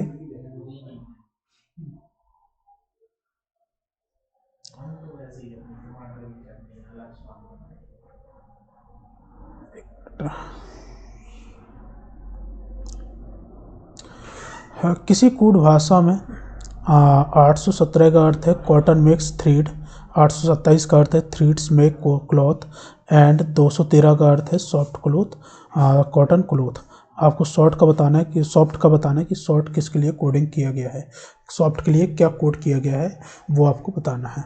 तो हम सबसे पहले क्या करेंगे, जो भी सॉफ्ट जहाँ पर भी जिस सेंटेंस में सॉफ्ट देखने को मिल रहा है पहले उसको देखेंगे कि सॉफ्ट के साथ साथ में कौन से वर्ड लिखे हैं। जैसे कॉटन लिखा हुआ है, क्लोथ लिखा हुआ है, तो हम देखेंगे कि आगे दो सेंटेंस जो हमने पहले दो सेंटेंस जो है उसमें कहीं ना कहीं कॉटन और क्लॉथ मैच कर रहा होगा। इसमें कॉटन मैच कर रहा है, यहाँ पर क्लॉथ मैच कर रहा है। तो इन दोनों की जो कोड है, कोड नंबर दिए गए हैं, उसमें से यहाँ पर कॉटन क्लॉथ लिखा है, तो यहाँ इसके 213 में से जितने भी डिजिट आपके दे रखे हैं वो मैच करेंगे यहाँ से 827 में, 817 में।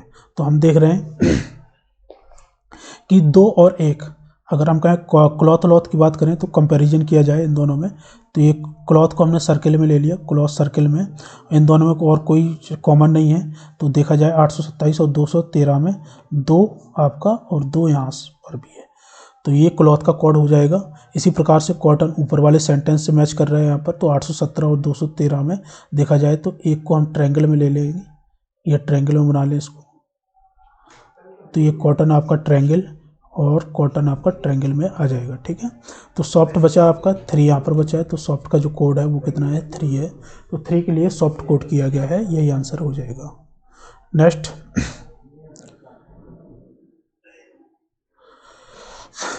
किसी विशेष कूट में स्लोप को 4379 लिखा जाता है और फैट को 2685 लिखा जाता है, तो लॉफ्ट का कैसे लिखा जाएगा, लॉफ्ट को देख लिया करें। इस टाइप की कोडिंग में आप कहीं पर जितने भी वर्ड आपके लिखे हैं, अल्फ़ाबेट लिखे हैं, वो कहीं यहीं पर तो मैच नहीं कर रहे हैं, यहीं से तो उठा के यहाँ पर लॉफ्ट तो नहीं बना दिया गया। तो जैसे हम देखें स्लोप में एल दिख रहा है, ओ दिख रहा है, तो एल का कोड उठाएं 3, तो एल के नीचे लिखें 3 और ओ का कोड कितना है 7 है, तो एल ओ का 37 सीधा उठा लें। एफ टी देखा जाए तो पहला और तीसरा नंबर उठाएं, तो ये 2 8 37 28 आपका क्या बनेगा, इसका कोड बनेगा, जो कि यहाँ पर तीसरे ऑप्शन में देखने को मिल रहा है। ठीक है, नेक्स्ट क्वेश्चन में बढ़ेंगे। नेक्स्ट क्वेश्चन में किसी विशेष कूट भाषा में यहाँ पर प्लस का मल्टीप्लाई प्रस्तुत किया गया है, माइनस को प्लस और मल्टीप्लाई को डिवाइड को माइनस प्रस्तुत करता है, मतलब चेंज करना होता है। हमारे पास ये बोर्ड मास का एक क्वेश्चन दिया जाएगा, उसमें से हमें चेंज करना पड़ेगा जैसा क्वेश्चन बोलेगा, फिर उसके बाद आंसर निकालना पड़ेगा। डिवाइड के स्थान पर माइनस लगाना है हमें, तो यहाँ पर माइनस लगाएंगे, हम ऊपर वाली देखेंगे नहीं, जो हम पेन से चला लेंगे, सिर्फ उन्हीं साइन को देखेंगे सिर्फ। तो 16 माइनस 8 हो गया। इसी प्रकार से उसने बोला मल्टीप्लाई को क्या लिखना है, डिवाइड, तो यहाँ पर डिवाइड बना दें, डिवाइड हो गया। इसके बाद फिर उसने बोला माइनस की जगह पर प्लस, तो माइनस की जगह पर प्लस हो जाएगा, और प्लस की जगह पर मल्टीप्लाई, तो मल्टीप्लाई करेंगे। अब बोर्ड मास नियम के अकॉर्डिंग इसको सॉल्व करेंगे। पहले डिवाइड, 4 का भाग दिया 8 में, तो ये 2 बार आया, तो 16 माइनस कितना बनेगा 2, और मल्टीप्लाई कर लेंगे माइनस, प्लस चेंज हो गया था, ये साइन देखें, ये प्लस साइन है, और इसके बाद 2 का मल्टीप्लाई एक में करेंगे 2, प्लस का और माइनस का, तो ये कैंसिल आउट हो जाएगा, 16 आंसर निकल के आएगा, जो कि सी ऑप्शन में देखने को मिल रहा है। ठीक है, नेक्स्ट क्वेश्चन। हॉलीडे को इस तरीके से आप कोड क्या मतलब यहाँ पर क्या है, कोडिंग की गई है, तो सम का कोडिंग क्या होगा आपको ये बताना है। हॉलीडे, तो हम देख रहे हैं हॉलीडे ये कितने 8 स्थान पर आता है, 8 पर, ये 5 पर, तो ये कितने 3 कम किया गया है। इसी प्रकार से देखें 15 से ये 12 हुआ, 3 कम, 12 से ये 9 हुआ, तो ये 3 कम, सभी में 9 3 कम करके कोडिंग की जा रही है। डी चौथे स्थान पर आता है, तो ये पहले स्थान पर 3 कम किया गया है। ये यहाँ पर कितना 27वें स्थान पर आता है, 3 कम करेंगे 24 आएगा, तो ये 24वें स्थान पर एक्स आएगा। अब ये पहले वाला नहीं लिया है, 27वें नंबर वाला लिया है, तो इसलिए हमने 27 बोला है। ये 25वें स्थान पर आता है, और बी 22वें स्थान पर, तो 3 कम किया गया। सभी में 3 कम करते हैं आप, तो 19 से 3 कम करेंगे तो कितना बचेगा 16 है तो पी आना चाहिए। पी देखें पहले किस ऑप्शन में देखने को मिल रहा है, एलिमिनेट कर दें, पहला ही जैसे अल्फ़ाबेट आए तो एलिमिनेट कर दें कुछ ऑप्शन, तो हम देख रहे हैं सभी एलिमिनेट हो रहे हैं, सिर्फ बच रहा है आपका कौन सा, ए ऑप्शन। तो आंसर लगाएं, आगे बढ़ें। और यही सारे तरीके होते हैं आपके कुछ क्वेश्चन पर टाइम बचाने के। ठीक है, छोटी छोटी चीज़ें जो होती हैं उन्हीं से हमें क्या है, टाइम बचाया जा सकता है। पूरा आंसर निकालने की आवश्यकता ही थी नहीं, इसलिए हमने लगाया नहीं। A@B का अर्थ होता है ए बी का बेटा है, और A#B का अर्थ है ए बी का भाई है। इसी प्रकार से दे रखे हैं, तो आप यहाँ पर देखें कि जेड के 2 बेटे 1 बेटी हैं। तो इसका अर्थ क्या अर्थ है कि जेड A B की माँ है, तो X#Z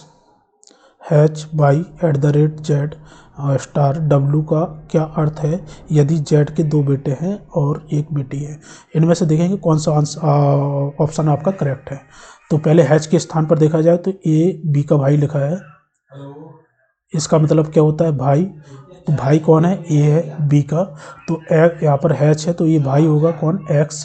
तो X भाई है, भाई की जगह पर जो अगर जेंडर आपका मेल है तो प्लस लेंगे, और फीमेल होगा तो माइनस ले लेंगे। ये वाई का भाई। और @ का मतलब क्या है, बेटा। और बेटा क्या है मतलब, यहाँ पर अच्छी तरह से लाइन को पढ़ा करें, A B का बेटा है, मतलब पहला वाला अगर रिलेशन देखा जाए तो पहले जो लिखा होगा वो बेटा होगा किसका, B का। इसी प्रकार से बाई जो होगा वो बेटा होगा किसका, Z का। तो बाई बेटा है किसका, Z का। ऊपर वाली जनरेशन को ऊपर पहुंचाएंगे, नीचे वाली जनरेशन को नीचे रखेंगे। अब स्टार का मतलब क्या है कि A B की माँ है, मतलब A जो है पहली वाली जो माँ है वो किसकी, B की माँ है। इसी प्रकार से Z जो होगी वो माँ होगी किसकी, W की। तो Z जो है वो माँ है किसकी, W की। तो आगे वाली ऊपर वाली जनरेशन है तो उसको ऊपर ही रखेंगे, नीचे वाली जनरेशन W है तो इसको नीचे लेके आएंगे। ठीक है, अब एक ही जनरेशन में देखें यहाँ पर कितने आ गए, ये X आ गया, Y आ गया, और W भी इसी जनरेशन में है। तो उसने बोला कि Z के 2 बेटे हैं, 2 बेटे जो कि हमने निकाल लिए X और Y, और 1 बेटी है तो जो कि W होगी। तो W आपकी क्या हो जाएगी, बेटी हो जाएगी। आगे क्या लिखा है उसने कि W जो है वो X की पुत्री है, यही आपका आंसर करेक्ट हो जाएगा। सॉरी, W जो है X की पुत्री नहीं, ये नहीं होगा, क्योंकि ये WXYZ ये आपस में क्या है, भाई बहन है। तो WX का रिलेशन पूछा गया है तो क्या हो जाएगी, W जो होगी WX की बहन होगी। हाँ ये सही है, पहला ऑप्शन आपका करेक्ट हो जाएगा। ठीक है, नेक्स्ट क्वेश्चन लिखा हुआ है, ये कोडिंग आप लोग पढ़ा लेना, हम तो क्वेश्चन करते समय सीधा देखेंगे। पहले क्वेश्चन में देखें, निम्नलिखित में से क्या दर्शाता है कि P S की बहन का पति है। P S की बहन का पति, इसका मतलब P का जो जेंडर है वो क्या है, आपका मेल है, यहाँ पर प्लस आना चाहिए। तो हम ऐसे पहले ऑप्शन हटा लेंगे जहाँ पर जेंडर आपका माइनस निकल के आ रहा है P का, वो ऑप्शन आपको हटा लेंगे, और जो P का जेंडर मेल निकल के आ रहा है वो ऑप्शन हम रखेंगे। उनमें चेक करेंगे कि कहाँ पर P S की बहन का पति निकल के आ रहा है। जैसे P स्टार Q, स्टार देखें कहाँ पर लिखा है, स्टार ये है, इसका मतलब क्या होता है, स्टार का अर्थ है कि P Q की पुत्री है। P पुत्री है मतलब पहली वाली पुत्री है किसकी, Q की। इसका मतलब P पुत्री होगी, यहाँ पर P पुत्री होगी तो P का जेंडर कैसा निकल के आएगा, मेल, जिसको माइनस में फीमेल निकल के आएगा। ठीक है, यहाँ पर भी फीमेल जेंडर निकल के आएगा, तो ये दोनों ऑप्शन आपके ऐसे ही कैंसिल हो गए हैं। अब यहाँ पर देखा जाए परसेंटेज का अर्थ है आपका पिता है, P Q का पिता है। इसका मतलब यहाँ पर क्या है, P जो है, अब इसको हम दोनों को बनाना स्टार्ट करेंगे। P जो है पिता है किसका, Q का। फिर Q आपका एक्सक्लेमेटरी साइन लगा है R के साथ में, तो एक्सक्लेमेटरी साइन का अर्थ क्या है, आपका बहन है। तो P Q की बहन है, मतलब यहाँ पर दूसरी वाली Q बहन होगी किसकी, R की। तो Q जो है वो बहन है किसकी, R की। नेक्स्ट यहाँ पर लिखा है स्टार, स्टार का मतलब क्या होता है, पुत्री है, P पुत्री है किसकी, Q की।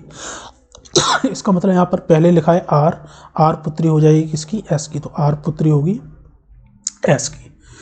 अब यहाँ पर रिलेशन जो हमसे पूछा गया है, पहले वो अच्छी तरह से समझें कि जो P S के बहन की पति, S की बहन की, अब S की बहन तो यहाँ पर कोई दर्शा नहीं रहा, दिखा नहीं रहा है। अब यहाँ पर S की पुत्री है और ये तो पति पत्नी होंगे, तभी इनकी दोनों पुत्रियाँ होंगी इस रिलेशन के अकॉर्डिंग। तो ये ऑप्शन आपका कैंसिल, यही सही होगा। लेकिन बना के तब भी देख लेते हैं कि ये आंसर सही होगा कि नहीं होगा। P star star sorry percentage, percentage का अर्थ है पी क्यू का पिता है, इसका मतलब पी पिता है किसका, क्यू का, ऊपर वाली जनरेशन। और स्टार स्टार का मतलब है पुत्री, पी पुत्री है क्यू की, इसका मतलब क्यू पुत्री है आर की, क्यू पुत्री हो जाएगी किसकी, आर की। तो इसकी ऊपर वाली जनरेशन, इन दोनों का रिलेशन पति पत्नी का होगा। ठीक है, आगे बोला गया है एक्सक्लेमेटरी साइन का अर्थ है पी बहन है क्यू की, इसका मतलब आर बहन हो जाए, आर बहन होगी किसकी, एस की। अगर ये पिता होगा तो ये पत्नी तो होगी। अब ये जेंडर तो इसका ऑलरेडी क्लियर है, लेकिन यहाँ पर ये क्या है, एस की बहन, इसने यहाँ से क्लियर कर दिया एक्सक्लेमेटरी साइन से कि आर जो है एस की बहन है। अब उसने बोला कि पी एस की बहन का पति है, पी जो है एस की बहन का पति, सही है, करेक्ट है, यही आपका क्या होगा आंसर, सही है। नेक्स्ट क्वेश्चन, नेक्स्ट क्वेश्चन में लिखा हुआ है के ने एल से कहा तुम मेरे पति के दामाद की बेटी हो, तो एल के से किस प्रकार संबंधित, तुम मेरे पति के दामाद की बेटी हो। तो सिंपल सी बात, के और एल के बीच में बात हो रही है, और तुम किसके लिए इंडिकेट किया गया है, एल के लिए, और मेरे मतलब किसको, जो बात कर रहा है के ने एल से कहा।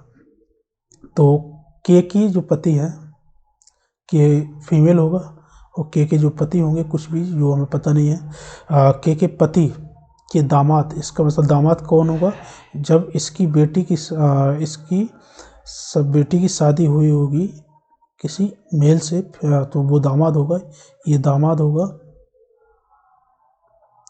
ठीक है, की बेटी हो तुम, मतलब यहाँ पर इसके दामाद की बेटी है कौन, एल। ठीक है, एल यहाँ पर आएगा। अब उसने बोला कि एल जो है के से किस प्रकार संबंधित है, एल का रिलेशन बताना है के से। तो सिंपल सी बात है कि इसकी बेटी की पुत्री नातिन कहलाएगी, तो जो कि पहले ऑप्शन में देखने को मिल रहा है, ये आंसर हो जाएगा। या फिर एल के का रिलेशन पूछा गया होता है एल से, तो क्या हो जाता, नानी हो जाता, क्योंकि इसकी माँ की माँ है। नेक्स्ट क्वेश्चन,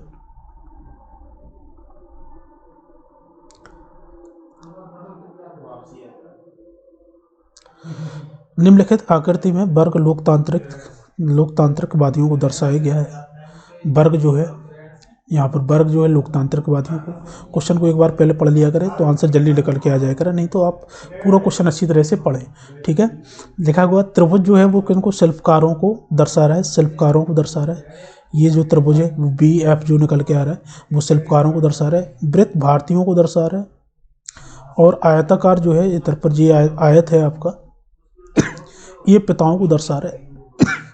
अक्षरों में से कौन सा सेट जो है, कौन सा अक्षर, सेट या अक्षर उन भारतीयों को दर्शा रहे। पहले भारतीय देखें कौन है, भारतीय वृत्त वाले हैं, तो ये सारे जितने भी हैं भारतीय हैं। और जो लोकतांत्रिकवादी हैं, लोकतांत्रिकवादी हैं, तो लोकतांत्रिकवादी किसने, वर्ग वाले लोग समझा रहे, वर्ग वाले लोग लोकतांत्रिक हैं। तो ये क्या है आपका, इतना पोर्शन हम देखेंगे कि वृत्त में और वर्ग में कितना पोर्शन हमारा यहाँ पर है जो लोकतांत्रिक है, और आपका क्या है, भारतीय है। तो बी भी आपका भारतीय है, सी भी भारतीय है, और ये भी क्या है आपका लोकतांत्रिक है, और ये भी वर्ग के अंदर आ रहा है, तो ये भी लोकतांत्रिक कहलाएगा। जो आंसर हो जाएगा कौन सा, सी और बी, डी ऑप्शन में देखने को मिल रहा है। नेक्स्ट क्वेश्चन पे बढ़ेंगे। निम्नलिखित में से कौन सा बेन आरेख, कौन सा बेन आरेख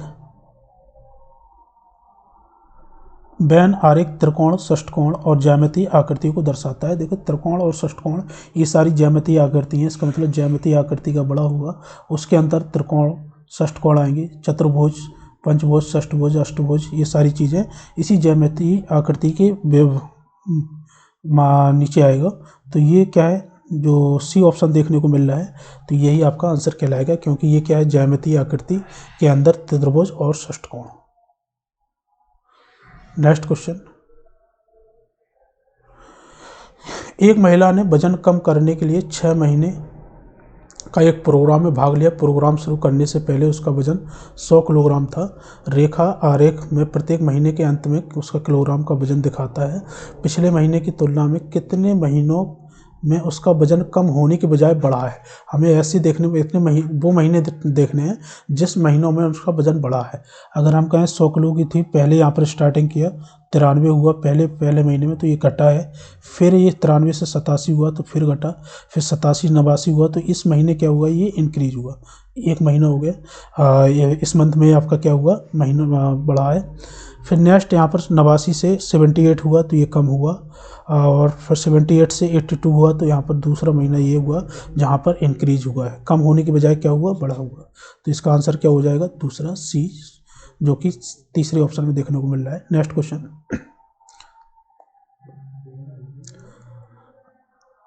क्वेश्चन लिखा हुआ है खाद मशीन का उपयोग, मिसप्रिंट हुआ है, खाद लिखा हुआ है। खाद मशीन का उपयोग करके आइटम ए तैयार होने में 12 घंटे लेती है। मतलब यहाँ पर कोई भी एक आइटम है वो 12 घंटे में तैयार होता है, आइटम बी 15 घंटे में तैयार, मतलब 15 घंटे लेती है। आइटम ए द्वारा लगने वाला ड्रिलिंग समय आइटम बी द्वारा लगने वाला ड्रिलिंग समय से कितने प्रतिशत कम है। तो हम टाइम पीरियड निकालेंगे, तो हम देख रहे हैं कि 12 घंटे टोटल लग रहा है, और जो यहाँ पर परसेंटेज में दे रखा है ड्रिलिंग का 25% टाइम पीरियड किस में लग रहा है, ड्रिलिंग में लग रहा है। तो 25 को 1/4 लिखते हैं, 1/4 लिखते हैं, 4 का भाग देंगे 12 में, तो निकल के आएगा 12 डिवाइडेड बाई 4 इक्वल टू ये 3 घंटे यहाँ पर क्या लगेगा, ए के द्वारा ड्रिलिंग में टाइम लगेगा। ठीक है, इसी प्रकार से बी का निकालेंगे हम, तो बी 15 घंटे ले रहा है, 15 घंटे, और ड्रिलिंग में कितना 33% ले रहा है। 33% को अप्रॉक्सीमेट ले लें, यहाँ पर अप्रॉक्सीमेट में ही आंसर निकाल देंगे, क्योंकि एग्जैक्ट आंसर निकालने जाएंगे तो यहाँ पर देखें पॉइंट में भी दे रखे हैं, तो फिर टाइम लग जाएगा इधर पर। तो 33 से 1/3 पीरियड मान लेते हैं, जिसका 1/3 क्या लेते हैं हम, फ्रैक्शन बनेगा 1/3 भाग। तो इसका 1/3 भाग निकालेंगे तो कितना आएगा, 5 घंटे। मतलब इसका मतलब बी के द्वारा ड्रिलिंग में जो टाइम लग रहा है अप्रॉक्सीमेट, वो 5 घंटे लग रहा है। अब उसने बोला कितना कम लग रहा है ए के द्वारा 20 की अपेक्षा, तो हम देख रहे हैं कि कितना घंटे कम लग रहा है यहाँ पर। कम देखा जाए तो 2 घंटे कम ले रहा है। कहाँ से, 5 से मल्टीप्लाई बाई कितना हो जाएगा 100। परसेंटेज निकाल दें, या फिर 2/5 का सीधा याद है हमें 40% होता है, या फिर सिंप्लीफाई करके हम आंसर निकाल सकते हैं 40%। तो 40% के अप्रॉक्सीमेट आसपास का नंबर देखें कौन लिखा है। 25 तो बहुत दूर है, 66 बहुत दूर है, 100 बहुत दूर है, 39.39 लिखा है, यही आपका आंसर हो जाएगा। ठीक है, तो अप्रॉक्सीमेट में आंसर निकाल लिया करें, पॉइंट में जाने की, दशमलव में जाने की आवश्यकता नहीं है, पूरे एग्जैक्ट आंसर निकालने की आवश्यकता नहीं है। कब, जब तक यहाँ पर वैल्यू पॉइंट के बाद बिल्कुल नज़दीक के वैल्यू न दे रखी हो। आगे लिखा है दिए गए विकल्प में से विषम चुनें। देख ले अच्छी तरह से, पहले तो लिखें 12, 11 और 13, इसी प्रकार से 5, 4, 3, 19, 18, 17, और ये हम नंबर लिख रहे हैं क्योंकि आपको दिखाने के लिए, अगर आपको सीधा याद है तो हम सीधा आंखों से देख सकते हैं सारी चीज़ों को। 9 और ये कितना 8, 7, तो हम देख रहे हैं सभी में एक एक कम हो रहा है, यहाँ पर भी एक एक कम हो रहा है। 19 से 18, फिर 18 से 17, 5 से 4, 5 से 4, 4 से 3, और यहाँ पर देखा जाए 12 से 11 तो हुआ, लेकिन यहाँ पर इंक्रीज हो गया, 2 हो गया प्लस, तो ये आपका क्या हो जाएगा आंसर, यही विषम होगा, और ऑप्शन में यही टिक करेंगे हम। ठीक है, क्योंकि ये तीनों जो हैं एक ही पैटर्न फॉलो कर रहे हैं, और ये अलग पैटर्न फॉलो कर रहा है, और विषम हमें चुनना है, तो यही आपका आंसर कहलाएगा LKM। नेक्स्ट क्वेश्चन पे बढ़ेंगे। नेक्स्ट क्वेश्चन ये है आपके सामने उस आकृति को चुनें जो बाकी आकृतियों से अलग है। तो अच्छी तरह से देखें, इस आकृति में देखें कुछ भी अलग देखने को नहीं मिल रहा है, लेकिन अच्छी तरह से देखा जाए तो हम गोले देखें, यहाँ पर 9 हैं, सभी में 9 हैं, और यहाँ पर लाइन देखा जाए तो लाइन का ही हेर फेर है सब कहीं पर। तो देख लेते हैं किस तरीके से। अगर हम देखा जाए तो एक ऑप्शन में ये आपकी क्या है, वर्टिकल, हॉरिजॉन्टल, हॉरिजॉन्टल, और इसी प्रकार से वर्टिकल आई, वर्टिकल, हॉरिजॉन्टल, वर्टिकल, और हॉरिजॉन्टल, हॉरिजॉन्टल, हॉरिजॉन्टल। तो कितने हॉरिजॉन्टल कितने वर्टिकल हैं ये काउंट कर लेंगे हम। तो हम देख रहे हैं कि 1, 2, 3, 4, 5, तो ये 5 तो आपके क्या हैं, हॉरिजॉन्टल हैं, हॉरिजॉन्टल हैं, और 4 जो हैं वो कैसे हैं, वर्टिकल हैं। वर्टिकल मतलब लंबवत, हॉरिजॉन्टल मतलब लेटे हुए, ऐसे आपके क्या है डायमीटर बने हुए हैं। अब सभी में काउंट कर लें यहाँ पर कितना, जैसे कहें कि यहाँ पर वर्टिकल कितने, यहाँ पर 1 2 3 4 सॉरी 1 2 3 4 5, यहाँ पर वर्टिकल 5 हो रहे हैं, यहाँ पर हॉरिजॉन्टल 1 2 3 4 हो रहे हैं। इसमें काउंट करें 1 2 3 4, 4 यहाँ पर क्या है वर्टिकल है और 5 हॉरिजॉन्टल है। यहाँ पर क्या था 5 वर्टिकल थे और 4 हॉरिजॉन्टल। इसी प्रकार से 1 2 3 4, 4 आपके क्या हैं वर्टिकल है और 5 क्या है हॉरिजॉन्टल है।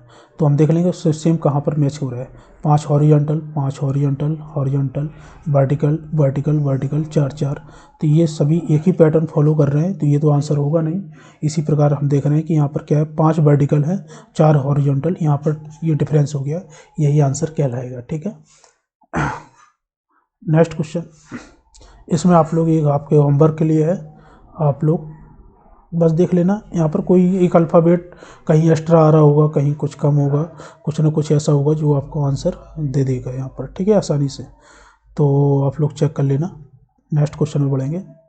जैसे यहाँ पर देखने को मिल रहा है, सीधे देखें टी, बाकी में यहाँ पर टी कहीं पर भी मौजूद नहीं है, बाकी सभी आपस में इंटरचेंज हो रहे हैं, लेकिन टी यहाँ पर एक्स्ट्रा आ गया तो ये सी अलग हो जाएगा।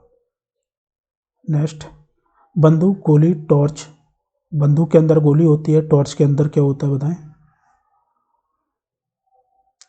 टॉर्च के अंदर आपके क्या होता है बैटरी रखी जाती है उसके अंदर। ठीक है, बंदूक के अंदर क्या होती है गोली, टॉर्च के अंदर बैटरी। अब रोशनी नहीं होगी, रोशनी निकालती है मतलब निकालती है तो रोशनी आंसर नहीं होगा, लेकिन यहाँ पर क्या है कि बंदूक के अंदर गोली होगी तो टॉर्च के अंदर क्या होगी बैटरी। नेक्स्ट क्वेश्चन पे बढ़ेंगे। नेक्स्ट क्वेश्चन लिखा हुआ है,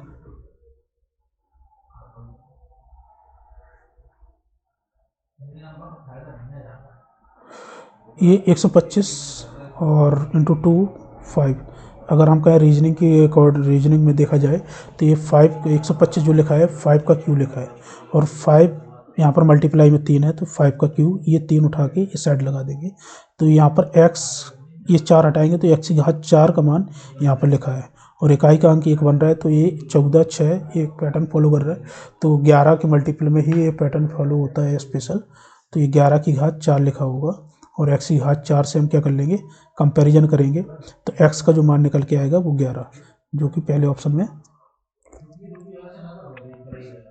देखने को मिल रहा है। ठीक है, नेक्स्ट क्वेश्चन,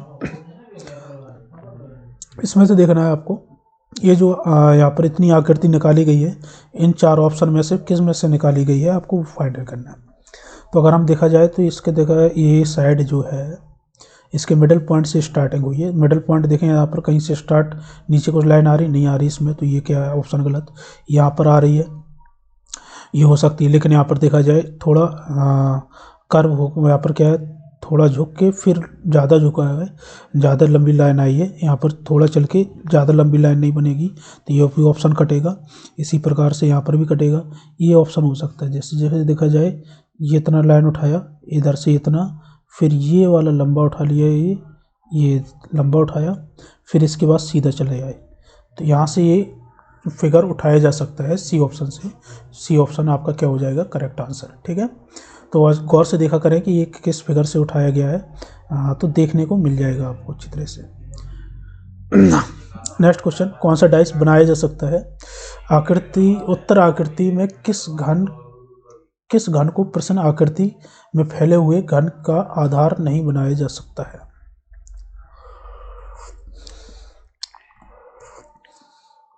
घन का आधार नहीं बनाया जा सकता है, तो हम देखेंगे पहले अपोजिट, हमें जब खुला हुआ पासा दे रखा होता है तो हमें अपोजिट साइड पता होनी चाहिए कि किसके अपोजिट क्या आएगा।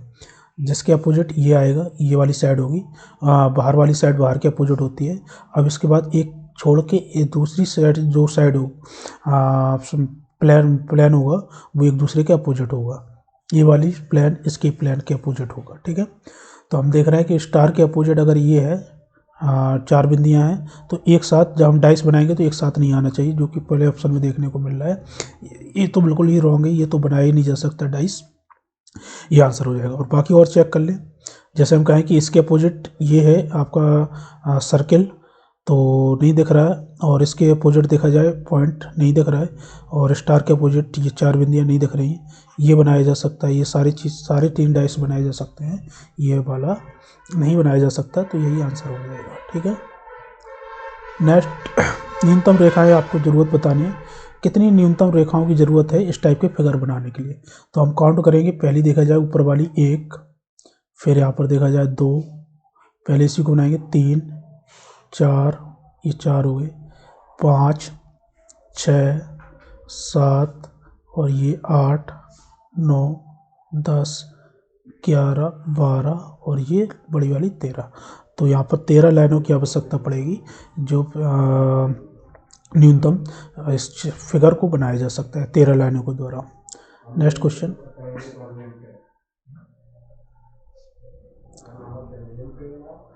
ये क्वेश्चन लिखा हुआ है, पढ़ें उस शब्द को चुनें जो सबसे पहले आएगा किसमें, डिक्शनरी में आपको फाइंड करना है। तो REF सभी में सेम है, तो इसमें से तो हम चॉइस नहीं कर पाएंगे कौन पहले आएगा, लेकिन आगे आने वाला जैसे O है, I है, L है और L है। तो पहले देखें सबसे पहले कौन आएगा, तो I आता है अल्फ़ाबेट के अकॉर्डिंग, तो यही आपका क्या हो जाएगा, आंसर हो जाएगा। फिर उसके बाद LL आएगा, तो LL के बाद फिर हम और आगे अल्फ़ाबेट चेक करेंगे कि कौन सा अल्फ़ाबेट के अकॉर्डिंग लिखा हुआ है। लेकिन हमारा ये क्वेश्चन यही पूछा गया था कि सबसे पहले कौन आएगा, तो हमने निकाल लिया, क्योंकि I L के पहले आता है, फिर उसके बाद वो आता है, तो इसी के अकॉर्डिंग यहाँ पर अल्फ़ाबेट सीरीज आपके डिक्शनरी में ये वर्ड रखे जाएंगे। तो इसका आंसर क्या होगा, B। नेक्स्ट क्वेश्चन में बढ़ेंगे। नेक्स्ट क्वेश्चन लिखा हुआ है, तो अल्फ़ाबेट वाली सीरीज आपने देखी होगी, जैसे तो इसके बहुत सारे क्वेश्चन आपके एग्जाम में देखने को मिलेंगे। तो अल्फ़ाबेट कोडिंग डिकोडिंग आपकी अच्छी तरह से चैप्टर कंप्लीट कर लेना, जहाँ से अल्फ़ाबेट आपकी सीरीज पूरी अच्छी तरह से याद हो जाए, ठीक है। तो देखा जाए ZYXWB कितने कितने का अंतर, पहले लेटर में देखेंगे, 26, 25, 24, 23, 22, इसके बाद 21 आता है, जिस 21 के स्थान पर U आएगा।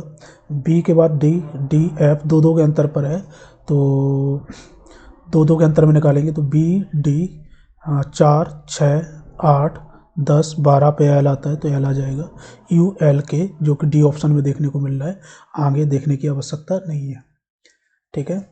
आज की क्लास, आज का मतलब प्रीवियस ईयर जो 2019 को आपका प्रीवियस ईयर पेपर हुआ था, उसको आज डिस्कस कर लिया हमने। यहाँ पर बहुत सारे क्वेश्चन हमने नहीं रख पाए यहाँ पर, क्योंकि वो बहुत बड़े बड़े क्वेश्चन हो रहे थे, एक PPT में बनना संभव नहीं था उनका, इसलिए हमने वो क्वेश्चन नहीं रखे हैं।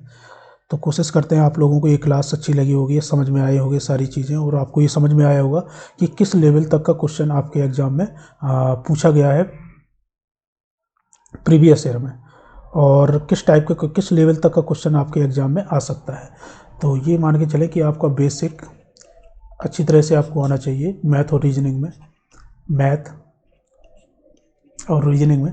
और बेसिक के साथ साथ में उसके ऊपर का लेवल भी आपको अच्छी तरह से आना चाहिए। इसी टाइप के क्वेश्चन आपके मैथ और रीजनिंग में देखने को मिलेंगे, और इससे ज़्यादा लेवल आपको बढ़ के नहीं आएगा। तो आप परेशान भी ना हो बिल्कुल, बस आपको प्रैक्टिस की आवश्यकता है इस टाइम पीरियड पर। तो आप जितना ज़्यादा प्रैक्टिस कर सकते हैं उतना ज़्यादा प्रैक्टिस करें घर पर। उसके अलावा कुछ भी नया करने की आवश्यकता नहीं है कि आप कुछ नया कर रहे हैं या फिर नया सिलेबस पढ़ने बैठ रहे हैं, उसको कंप्लीट करने में लग रहे हैं। जितना भी सिलेबस आपका कंप्लीट इस टाइम तक हो गया है, सिर्फ उसी सब सिलेबस को बार बार दोहराते रहें, पढ़ते रहें, उन्हीं सिलेबस को अच्छा करें। और पता है कि हमें 300 नंबर में से आपको सिर्फ कुछ नहीं करना है, यहाँ पर 220 प्लस टारगेट रहना चाहिए। कम से कम आपका 110 क्वेश्चन प्लस सभी में, जितने भी मॉक टेस्ट आप लगा रहे हैं इस टाइम पीरियड पर, उनमें सही नहीं करनी चाहिए, ठीक है। और ये धीरे धीरे इंक्रीज़ होकर आपके मतलब 110, 115, 120 तक भी पहुंच जाएगा आसानी से। 120 जब पहुंचने लगेगा तो आप मान के चलें कि आप सिलेक्शन के बहुत नज़दीक हैं, सिलेक्शन आपका हो जाएगा, ठीक है। तो 120 प्लस आपके मतलब कम से कम 120 तो कम क्वेश्चन जाने ही चाहिए इसके सही। मॉक टेस्ट जितने भी लगा रहे हैं, तो प्रीवियस ईयर पेपर जितने भी हैं आप उनको अच्छी तरह से एनालिसिस कर लें, और एनालिसिस हम करा ही देंगे। और बाकी आपके डिस्कशन हम ये सारी चीज़ें प्रीवियस ईयर के जितने भी यूपी पुलिस के एग्ज़ाम के पेपर हुए हैं उन सारी चीज़ों को सभी पेपरों को डिस्कस करेंगे, ठीक है। मिलते हैं नेक्स्ट क्लास में, और तब तक के लिए राधे राधे। और आप लोग अपनी तैयारी अच्छी तरह से करते रहें। मिलते हैं नेक्स्ट क्लास में।